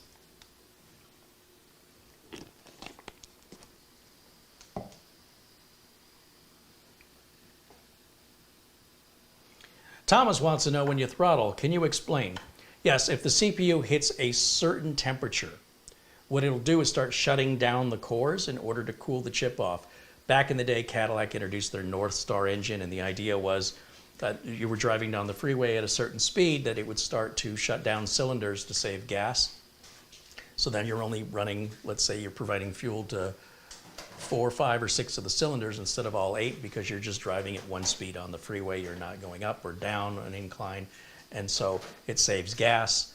That turned out to not work out so well in reality. However, that was the idea behind it. With thermal throttling, what we're doing is we're preventing the CPU from overheating and killing itself. So what it'll do when it reaches, each core will have its own temperature. All the cores don't run the same temperature. And if a core gets too close to burning out, there's a built-in protection. We call that a thermal junction or thermal throttling, where it'll shut that core down in order to give that core time to cool off while still utilizing all the other cores. So when you see that the maximum frequency on this chip is 4,000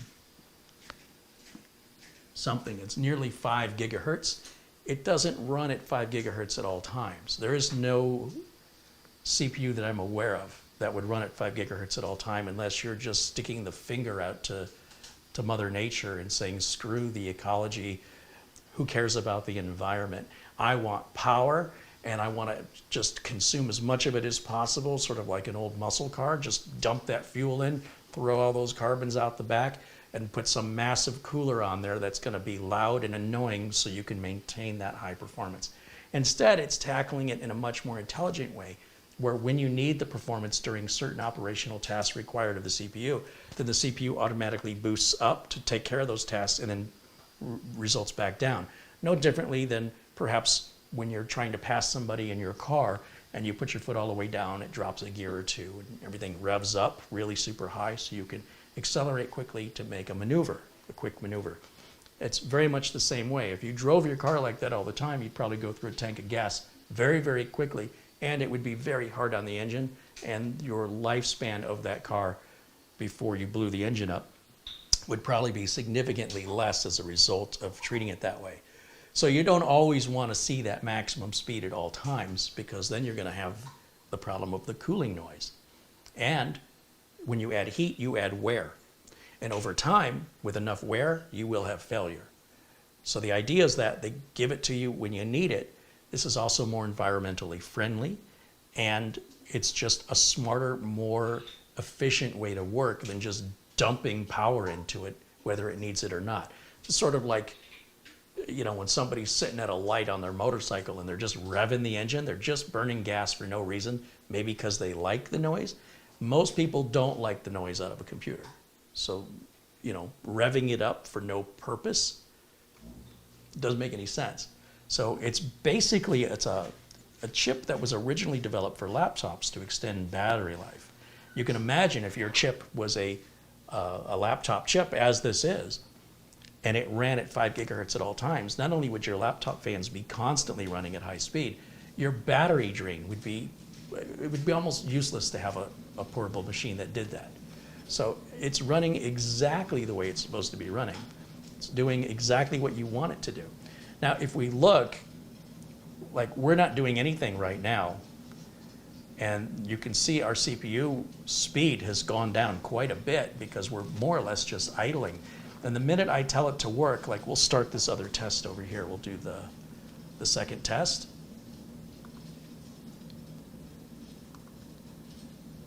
Whoops, didn't want to do that. Bring that one up. You'll see as the test becomes more demanding that the CPU frequency goes up, which then generates more heat, which then the fan responds to by spinning faster. Now, back when I first started fixing computers back in the early 1990s, fans had one speed, on, or off. I guess that's two speeds. And CPUs also had one speed. Actually, they had two speeds. They did have a turbo speed where you pushed a button. Like, I had a 286-12, and if you hit the turbo button, it ran at 286 at 16. 16, yeah. This one's running at 4,500. That's a big difference from 16. But yeah, so the CPUs could overheat and literally crack in half because they get super, super hot. Even those 286s, when they ran at 16, you had to have a cooler on there. You can only imagine what sort of heat these things can generate, how much noise that's going to create to keep them cool, and why it makes so much sense to not just have it be full on all the time. We've evolved past that. And it gives you a longer life of your electronics. It gives you a cheaper electric bill, and you don't have as much fan noise except when the machine's really working. I mean, if you want to talk about fan noise and temps, all you need to do is look at the latest high-end graphics cards. They'll put to shame what you think is noisy. Those 4070s, 4090s, 3090s, those things, when you're pushing on them, are way louder than any CPU fan I've ever heard.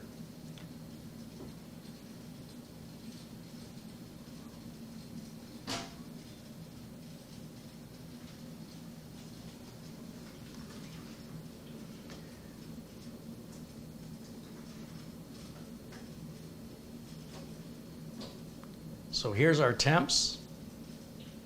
We're currently running in the 60 degrees Celsius range. The hottest we've ever hit was only 82. We're far away from a thermal throttle. Garfield Rupe with a $10 super chat. Thank you, Garfield. Let me take a look over here while we're waiting. And let me just type into Google, what is the thermal throttle temp of, what did I say this was, a 13700H? Is that what it was? 100 degrees Celsius is where it will throttle, and we're 18 degrees Celsius below that. So we're not seeing any thermal throttling happening. 100 degrees Celsius. Oh, that's the 13700K. That's not the 13700H. H is a different chip. That's a notebook chip. Typically, it's somewhere, with Intel, it's typically right close to 100 degrees Celsius. I've seen it at 95 on some chips. But if we're not hitting those temps, then we're not thermal throttling.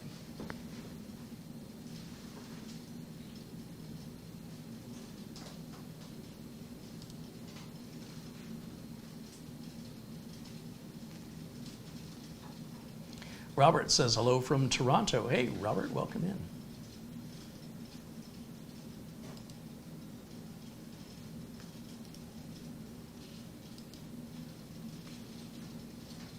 We'll go ahead and let this test complete just to see, once again, when we're looking over on this list, this row is our current temp.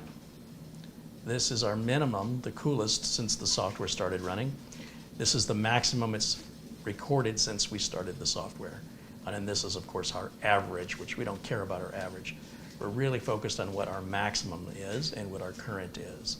And depending on what is being asked of the CPU, it's sort of like me asking you to walk around the block, and then I ask you to walk around the block while carrying a backpack, and then I ask you to walk around the block while pulling a wagon and carrying a backpack and doing it barefoot. You're going to come back more exhausted depending on how much effort you have to put into whatever task you've been assigned. And that's exactly what a CPU is doing here, is it's putting in more effort when more effort is asked.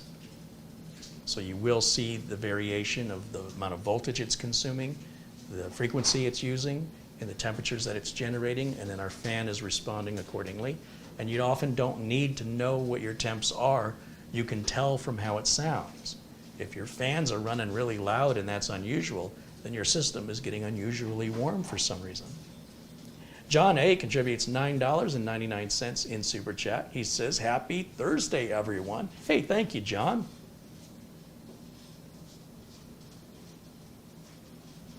Bill wants to know, do most computers run Celsius and not Fahrenheit? Or is it the same thing? Here in America, we like to use Fahrenheit. Pretty much everywhere else in the world, they like Celsius. Because software is developed all over the world, the default, because America is small compared to the rest of the world, the default is typically Celsius. But within the software, you can often change how you want it to read out. But because my videos are seen worldwide, I would rather accommodate the majority than the minority. Because I have more worldwide viewers than I have USA viewers, I'm going to do everything in Celsius because that's typically the way it's done in the industry. But if I wanted to know the temperature in Fahrenheit, typically within the software itself, the option is there to change that to Fahrenheit if we want that. It just wouldn't be very beneficial to 3/4 of the world to sit there and talk about Fahrenheit. They would have to do the translation to Celsius or centigrade, depending on how old you are. And it's pretty universal when we talk about temps that we talk about it in Celsius.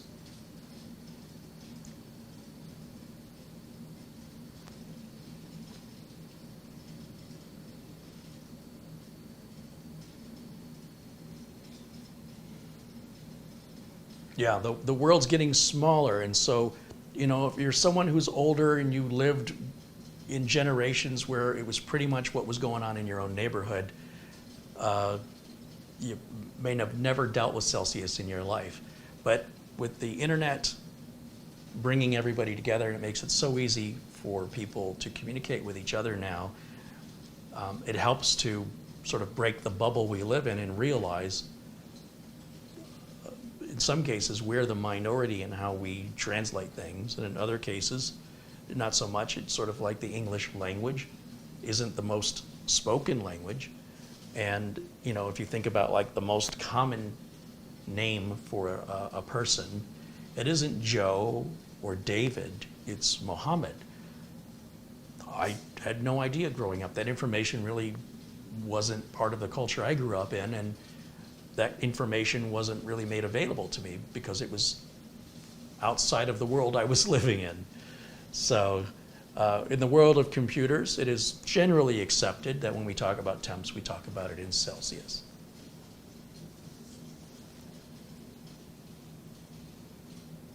But I appreciate the question. Fair question.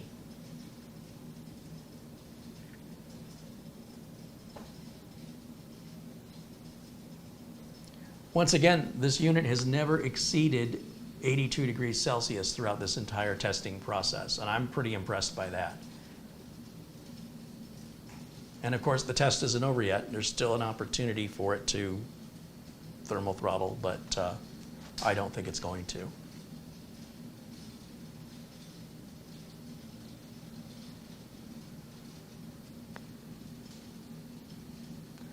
Kashumi says, greetings from the other side of the world. I'm watching the stream while cooking pancakes for breakfast. Where is the other side of the world? Kashumi, where are you located? What country?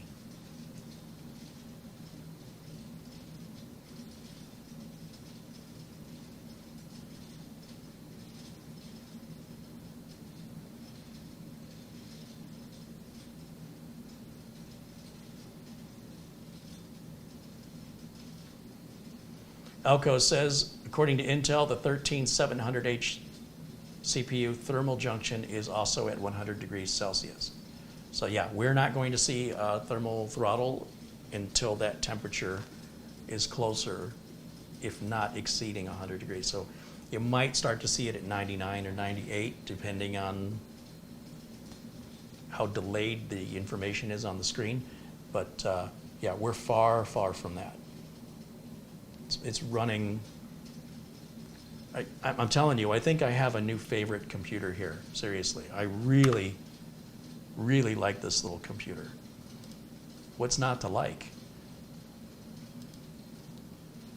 It's a great price, easy to get into, super fast, super quiet, well equipped, super small, lots of I/O.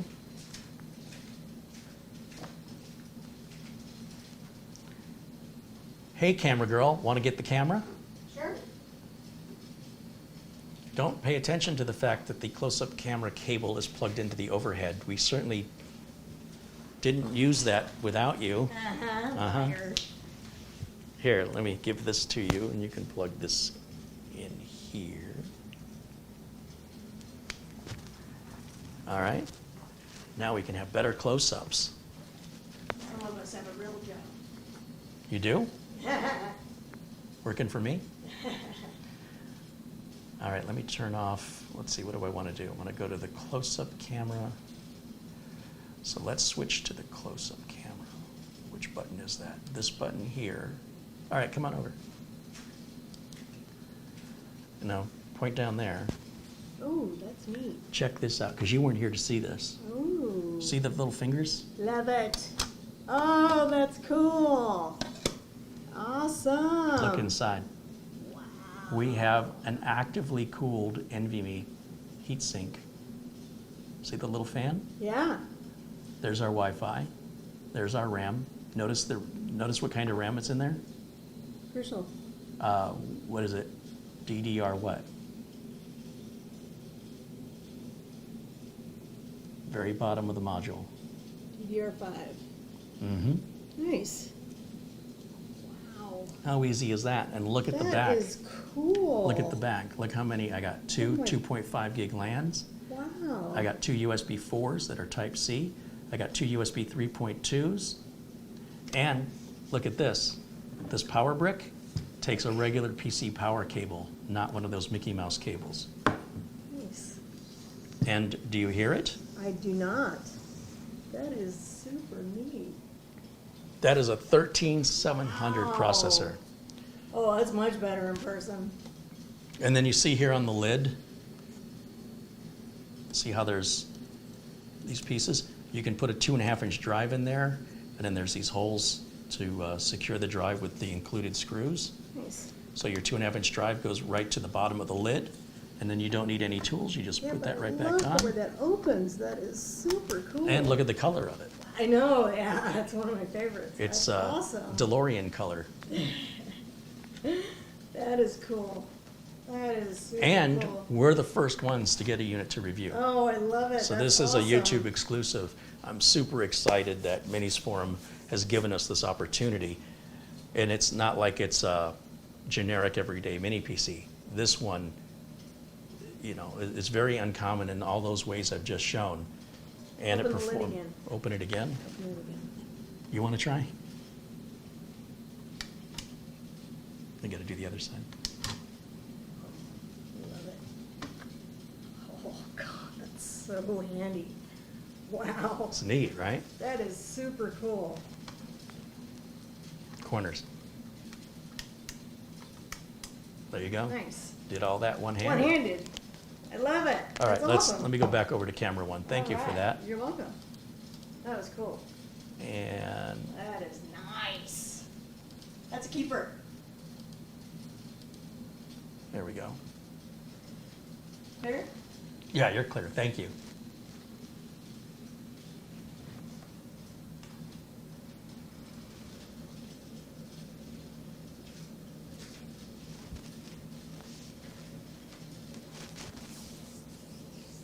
Sarge Tech says, MinisForum believes in Carey, as do we. Well, that's flattering.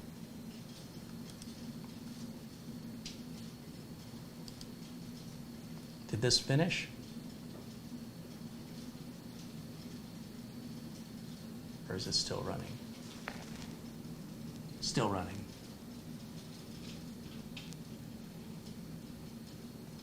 We did. That's a keeper. Did we get up to 84? No, it still hasn't crossed over 82. That's a keeper. Yeah, and I'm running Cinebench R23 on it, and the hottest it's ever gotten is 82C. So it doesn't thermal throttle till 100. Love that lid. It's absolutely fantastic. Ryan contributes $2.20 Canadian, says, nice nails, camera girl. Hello, Carey and chat. Thank you. Hey, Ryan, thank you. Northwest Media says, hello from the Lewis and Clark Bridge, Columbia River on the Washington State side. Welcome in, Northwest Media. Cool. It's an unusual YouTube name, Northwest Media. Wonder what they do. Media in the Northwest? You never know. Okay, now it looks like the test is over. Let me walk up to the screen. Those buttons say start now, correct? Yeah, so our test is done. There's our final scores. And now I can close out Cinebench again.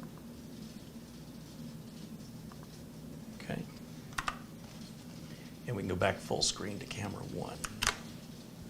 All right, guys.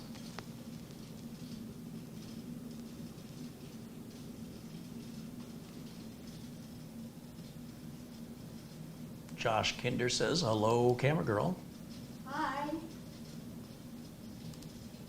Nice to see everybody. What am I, chopped liver? No, some people like chopped liver. You won't catch me eating that. Thomas says, great show as always. Thank you, Thomas. Thanks for being here and joining us as well. Thanks, of course, to folks at MinisForum. What a generous opportunity they've given me here, and I'm just super excited. I expect there'll be some other YouTube channels that will follow up with some more thorough reviews, specifically giving some examples of gaming and what kind of frames per second you can expect. My thing isn't about gaming. If I had more time, I'd certainly play more games. However, like I said earlier, my favorite game is helping solve whatever customer problems my customers are having, and how much I can get done to help people, and how successful my business can be. So if the time comes where I'll have some time, I know my friend Ron was in the chat earlier, was it yesterday, saying he wishes he could get me like an Unreal Tournament so we can play like we used to. Maybe someday, that'd be fun.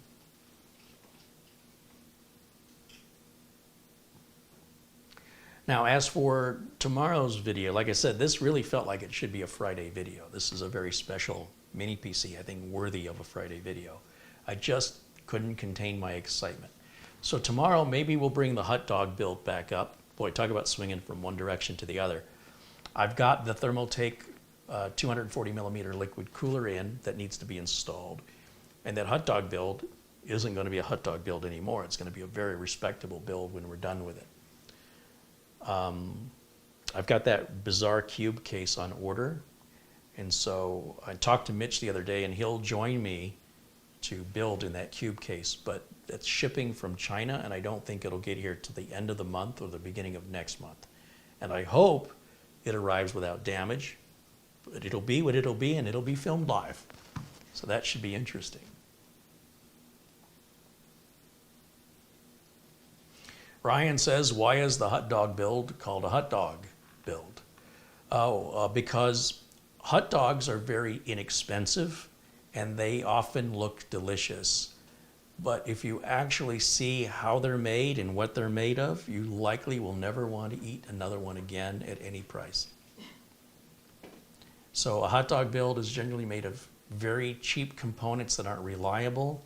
It's all show and no go, and it's often inexpensive, but it looks expensive. Therefore, it's a hot dog. Trust me, you don't want to see how it's made. It's a gourmet hot dog. Well, we're turning it into a gourmet hot dog. Actually, no, we're turning it into a gourmet meal.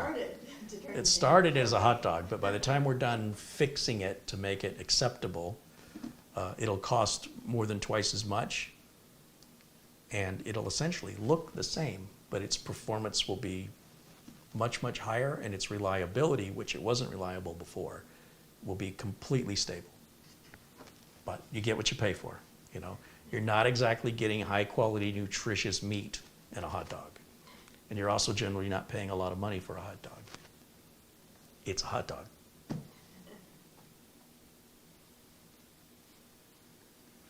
Michael Dane says, here's the dad joke of the week. What kind of dogs do programmers have?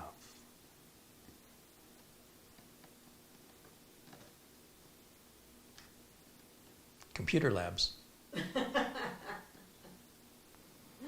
Charlie wants to know, will Diablo 4 play on this well? I have no idea. I've never played Diablo 1, 2, 3, or 4. No clue.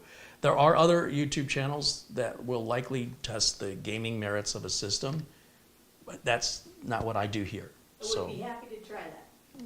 You would be? I played Diablo. Is that a demanding game?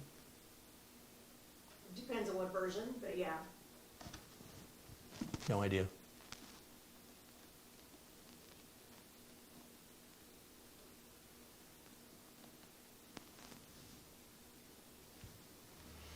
Patrick says, every time Carey does a build or a repair, I get the itch to build another PC I don't need. Yeah, I don't have that problem here at all. Don't look around. Computers everywhere. Sarge Tech says from a hot dog to filet mignon. Yeah, that's likely, I think, what I'm going to do tomorrow. And really, it should be a pretty easy video. Just I've already got the piece of junk cooler off of it. The case turns out, it was purchased as a hot dog because the case was all about show. And turns out the case actually is pretty well made. So that surprised me. But the cooler is junk, just like I thought it would be on the hot dog build. And the motherboard combo unit we got from AliExpress is complete garbage. So at the end of the day, I just spent more money. I didn't save money, I spent more because I had to go and buy another motherboard, buy another CPU, buy another cooler. So I spent more than if I would have just built it right from the get-go. But I did that with the intention of sharing the lesson with you so you wouldn't have to learn that way. It's a very expensive school to learn that way. Or that you're willing to accept the lack of reliability, the lack of performance, and you're happy to have saved money and deal with the inconsistency of performance and stability. But at least you've got your expectations in the right place. If that's a decision you make, you shouldn't be disappointed because you know exactly what to expect. Which, again, adds more value to the mini PCs because, quite frankly, I've got more tied into the hot dog build than what this would cost me to have it outfitted with a similar level of RAM and solid-state storage. And it's a lot smaller, be a lot cheaper for me to ship it. I wouldn't have to worry about things breaking like glass panels. I don't have to worry about cable management, none of that. So yeah, I am a huge fan of mini PCs.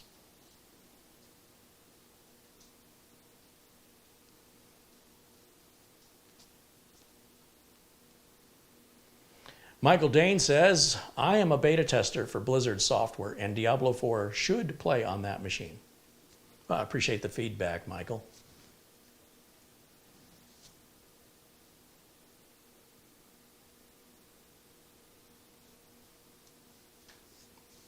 Any other technical questions I can answer for you? Anything specific about the mini PC you're curious about? I'll do my best to provide an answer. Otherwise, we'll wrap up today's show. We've just crossed over the 2-hour mark, and I do like to keep these, as close to about 2 hours as I can get them. Sometimes we go 3 hours or sometimes 4 hours. But I think we've pretty well covered the basis, unless, it's up to you guys. I'll stick around as long as you have questions. I'm going to just grab a cold Gatorade. And in the meantime, if you've asked a question and I haven't answered, it's likely because it wasn't a technical question, like if you're asking me personal stuff, or I just didn't see your question and you're welcome to post it again.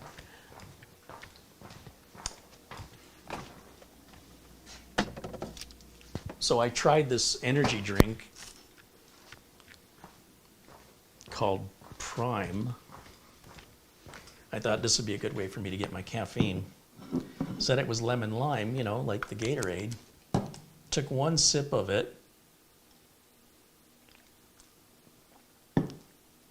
It is like licking the floor of a sugar factory, even though it doesn't have any sugar. So now the aftertaste is that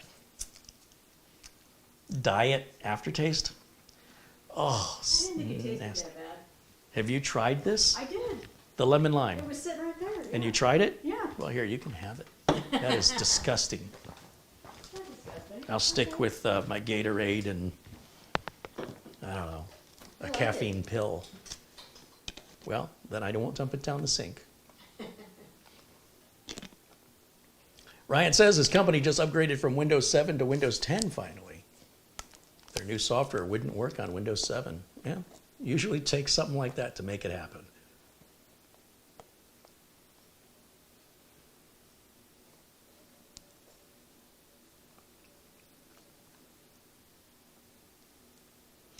John English says energy drinks are bad for you. And? What They're not that bad. what are you going to die of? Aren't you going to feel silly? You die of nothing. If I didn't eat or drink things that were bad for me, I would have no reason to get out of bed in the morning. You're a walking potato. Yeah, I'm a walking potato chip. It's got to be loaded with preservatives and crunchy. Yeah. So, yeah, my physical health may not be that ideal, but my mental health is great. If you're somebody chasing after your physical health, I wonder what state the mental health is in as a result. To each their own. Would you like a hot dog? Side of Doritos? As a vegan, I'll have to pass. They have vegan hot dogs. They're made of hot dog plants.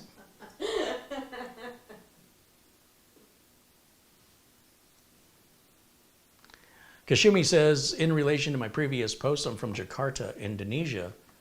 There's an idiom here that says, where there is money, there is goods, which translates to cheaping out on components is not worth it sometimes. That's a universal truth for sure. But welcome in. I think you're the only viewer I've ever had from Jakarta, so that's awesome.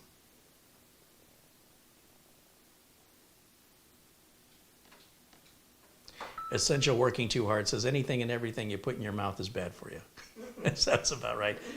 I think the cure for everything is to stop breathing. I think oxygen's causing all our problems.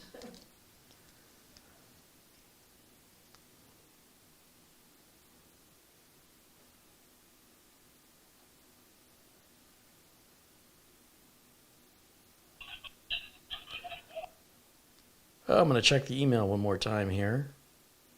$5 via PayPal from William Ward. Hey, William, thank you for supporting the channel. Right on.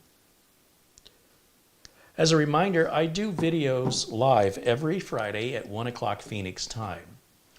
Phoenix time is the same as Pacific time half of the year. So right now, California, Nevada, Oregon, Washington, I think that's right. I think we're all on Pacific time. But in the fall, the people on Pacific time, they wind their clock back an hour. They fall back an hour. Arizona never moves our clock one way or the other. So in the fall, when daylight saving time hits, we become an hour ahead of Pacific time. So you'll hear, sometimes depending on how old of a video you're watching or what time of year, you'll hear me say, my show starts at 1 o'clock Pacific time, or you might hear me say, my show starts at 12 p.m. Pacific time. Those are both accurate depending on the time of year. But from my perspective here in Phoenix, it's always 1 p.m. all year round.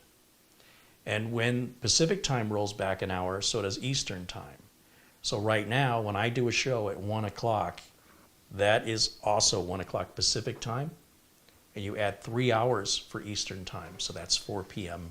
Eastern. So 1 o'clock at California time is 4 o'clock New York time.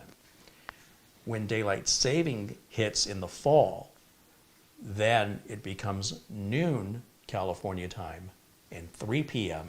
New York time. But it's always the same time for me. It is always 1 o'clock every Friday. So you don't need the notifications on. You can set a calendar reminder to remind yourself Carey is live every Friday at 1 o'clock. And depending on what time zone you're in, do the math to figure out what that is in your time zone. And of course, do know that if you're at a place that honors daylight saving time, that you know that that changes as a result, because my time's not changing.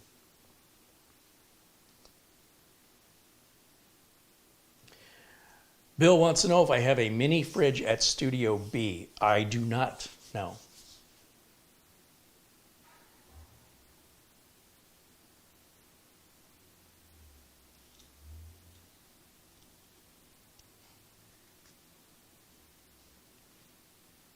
Would you mind checking the front door? I think Amazon just dropped off a package.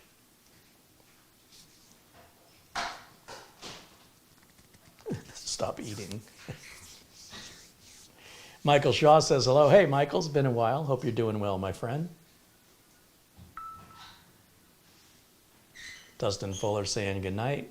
Yeah, we're just going to wrap things up here. Just looking if you have any other technical questions for me. Be happy to try to provide an answer for you.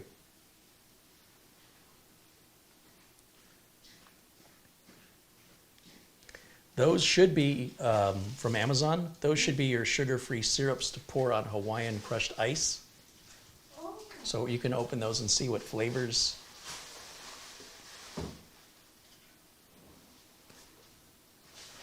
Could that be my cube case? No, that cube case, I guarantee that cube case won't be here before the 20th.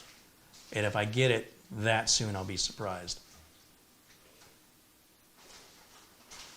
Are there 3 of them or just 2? Right now it's just one. I'm gonna put up the other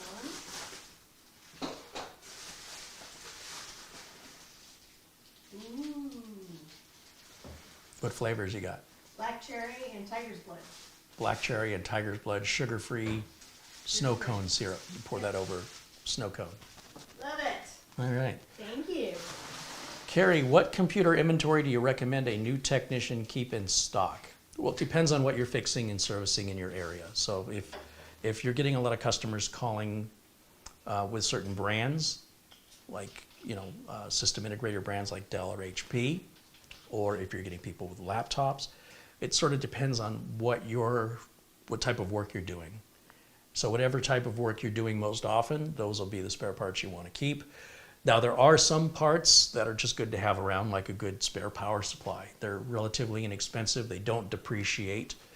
The problem if you're buying CPUs or RAM or storage is you will likely lose money on it, because the longer you hold on to it, the less it's worth, because the prices keep falling. I mean, look how much solid state drives are today compared to what they were this time last year. So the longer you hold on to parts like that, the more it costs you. So it's really up to you what you want to have as parts.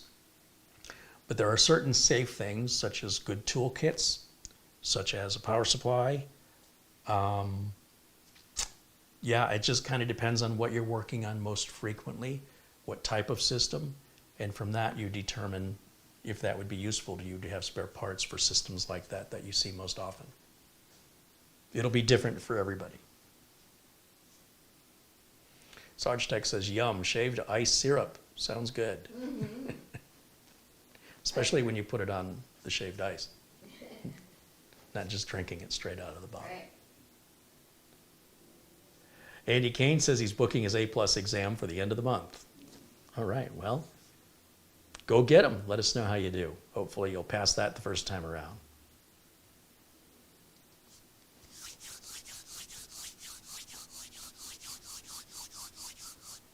So I still have a couple other mini PCs that need to be reviewed. I've got one called from a company called BMax.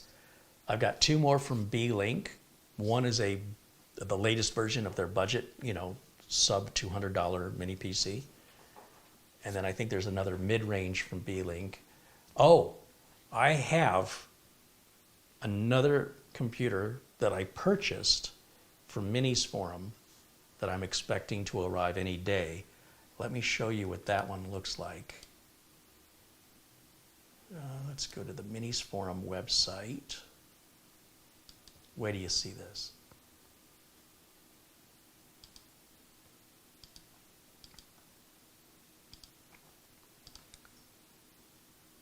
Now this, let's go to shop. It's Intel based. It's called the NAD9. Once again, it doesn't look like any other mini PC. It's got a very unique design. It's also a little bit larger than the mini PC I'm showing you today. And the bare bones unit is $479, which is exactly what I paid for it. And what you get, check this out. So, today's unit is in the Venus series. This is in the Neptune series. This is an Intel Core i9-12900H. It is 14 cores, 20 threads.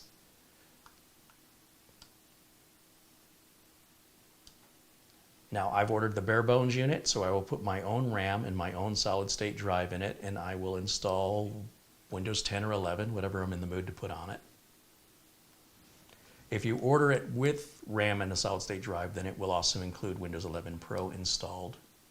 But I wanted to go the cheaper, at $479.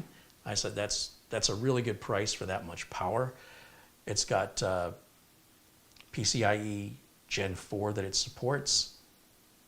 It's got the ability to have two 2.5-inch drives in it. It's DDR4, not DDR5, so that memory is a bit cheaper. It'll run up to 5 gigahertz, so very similar to the processor we're testing today, the 13700H.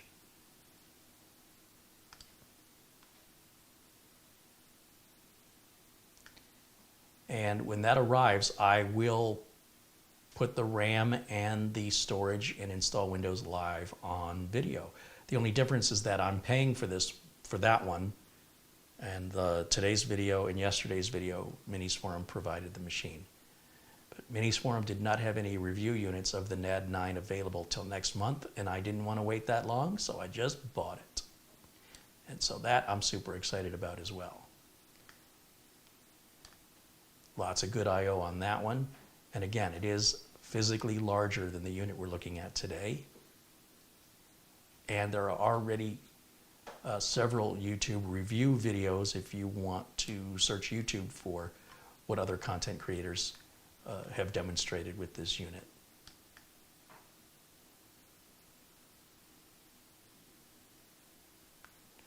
But I thought that was a really great deal at $479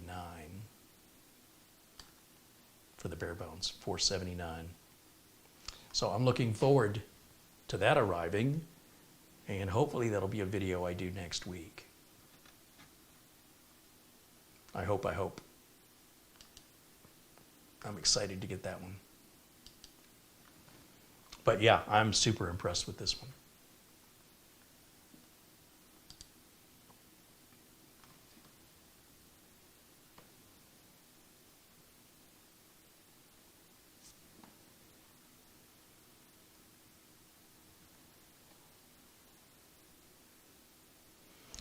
Gil Garcia says, what are you going to do with all of the mini PCs you've been revealing? Are you going to give them away someday? Some people have already received some. Others are on long-term testing.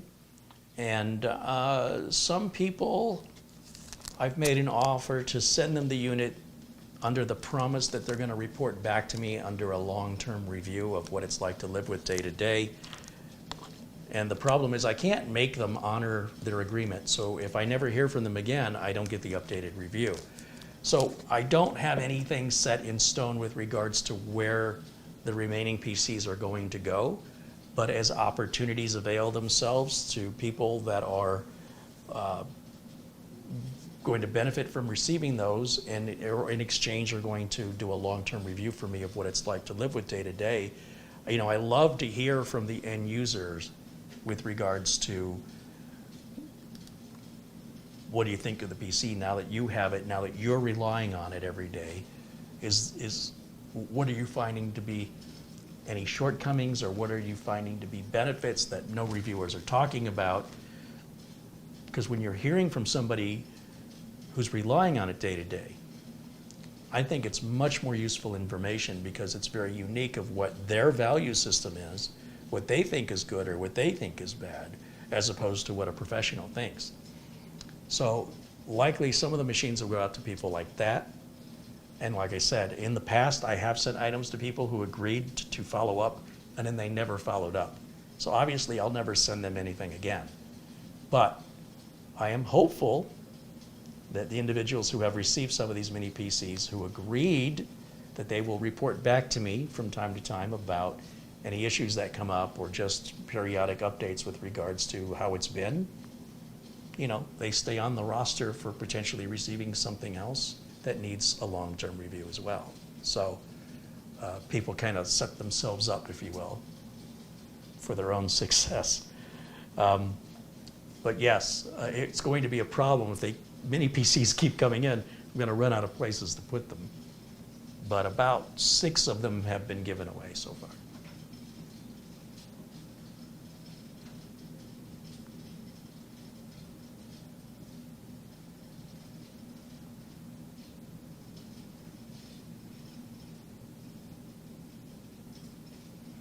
Gil Garcia says, I would give you a long-term review. If you can send me one, I'll keep my word. I've been a member of your channel since you started doing this.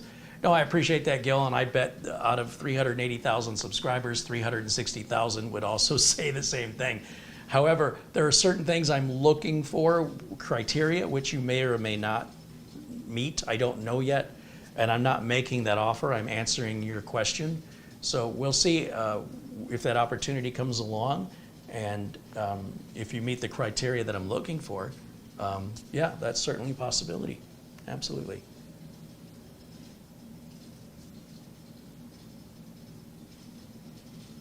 We also have about somewhere between 20 and 30 of the little HP 1-liter machines to give away to veterans and people in need.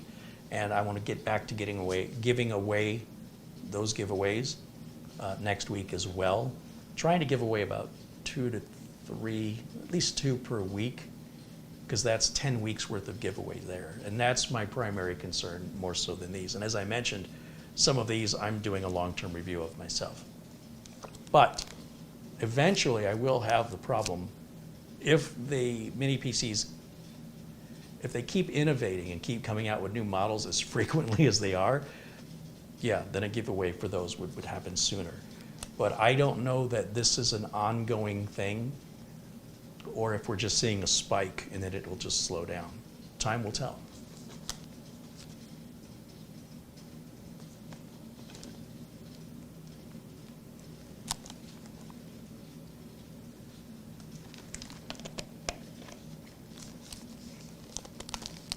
All right, I think that'll wrap it up for me for today. I want to thank, once again, Phil over at MinisForums for sending me these units.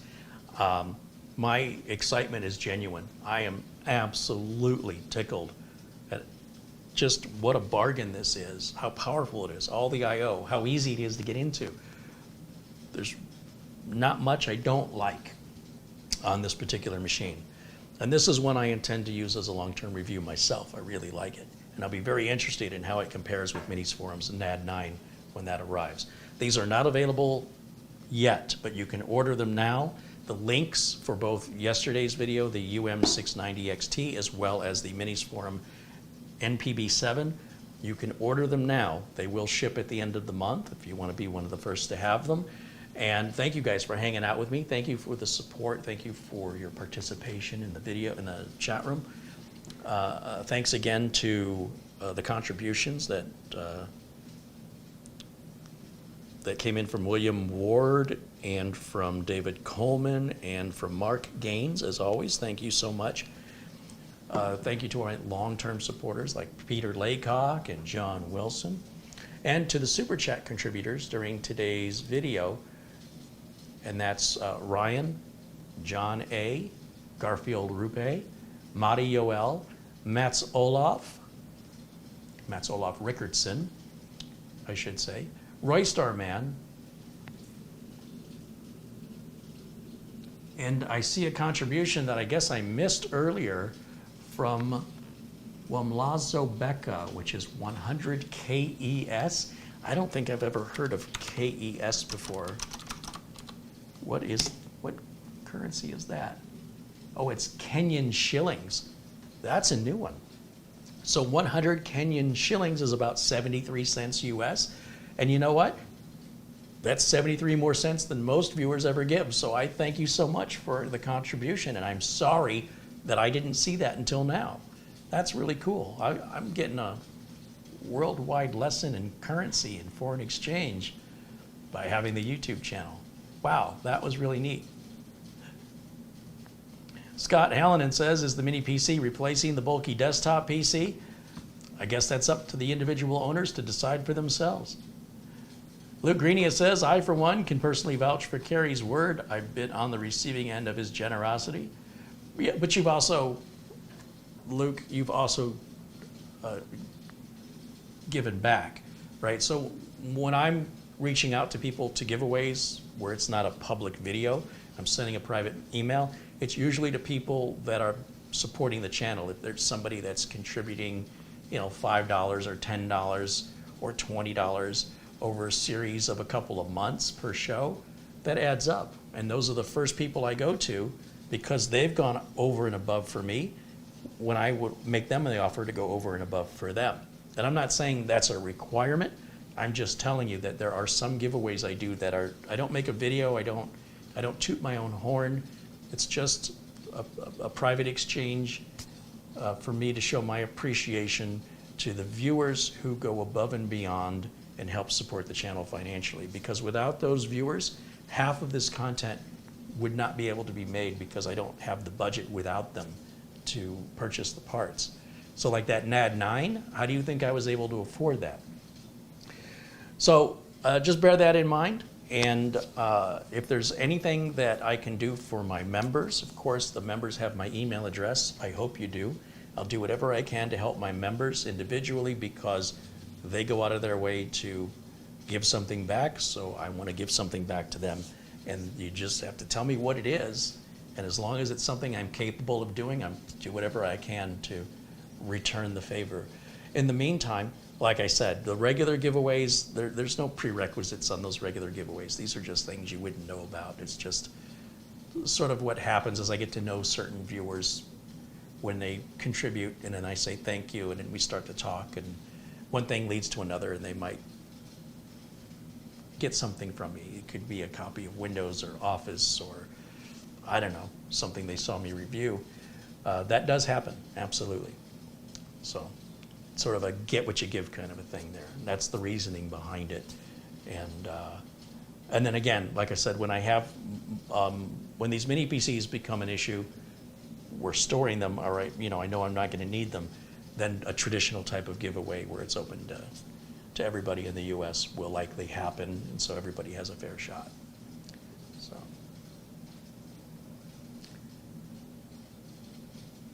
VR wants to know if I've ever thought about reacting to my older videos. It'd be cool seeing what you would do differently today with the builds from back then. Yeah, I've thought about it, but I don't have time. I mean, with all the work I've got piled up, I suppose if there ever gets to be a time where I have nothing to do, that would make for some very interesting content.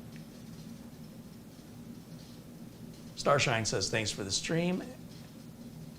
And Mara might see chat peeps. Charlie Beamer says, thanks for the live show. It was awesome to take part with everybody. Right on. Andy Kane says, we can't thank you enough. Marsman says, excellent review, Carey. Thank you, Marsman. Vega Man says, see you later. Kashumi says, thanks for the stream. Thanks, you guys. Thanks for hanging out with me. Icarus just became a supporter. Or, yeah, or is a first month supporter. Thank you so much for continuing your membership to the Tech Club. I appreciate you. All right, guys. Thank you, camera girl. You're welcome. Better late than never. I'll see you all tomorrow, 1 o'clock Pacific time. The subject, I'm not sure. I'm leaning towards finishing up the hot dog build, but it could change between now and then. We'll see what happens. Thanks for watching. I'll see you all very, very soon. Until next time, bye for now.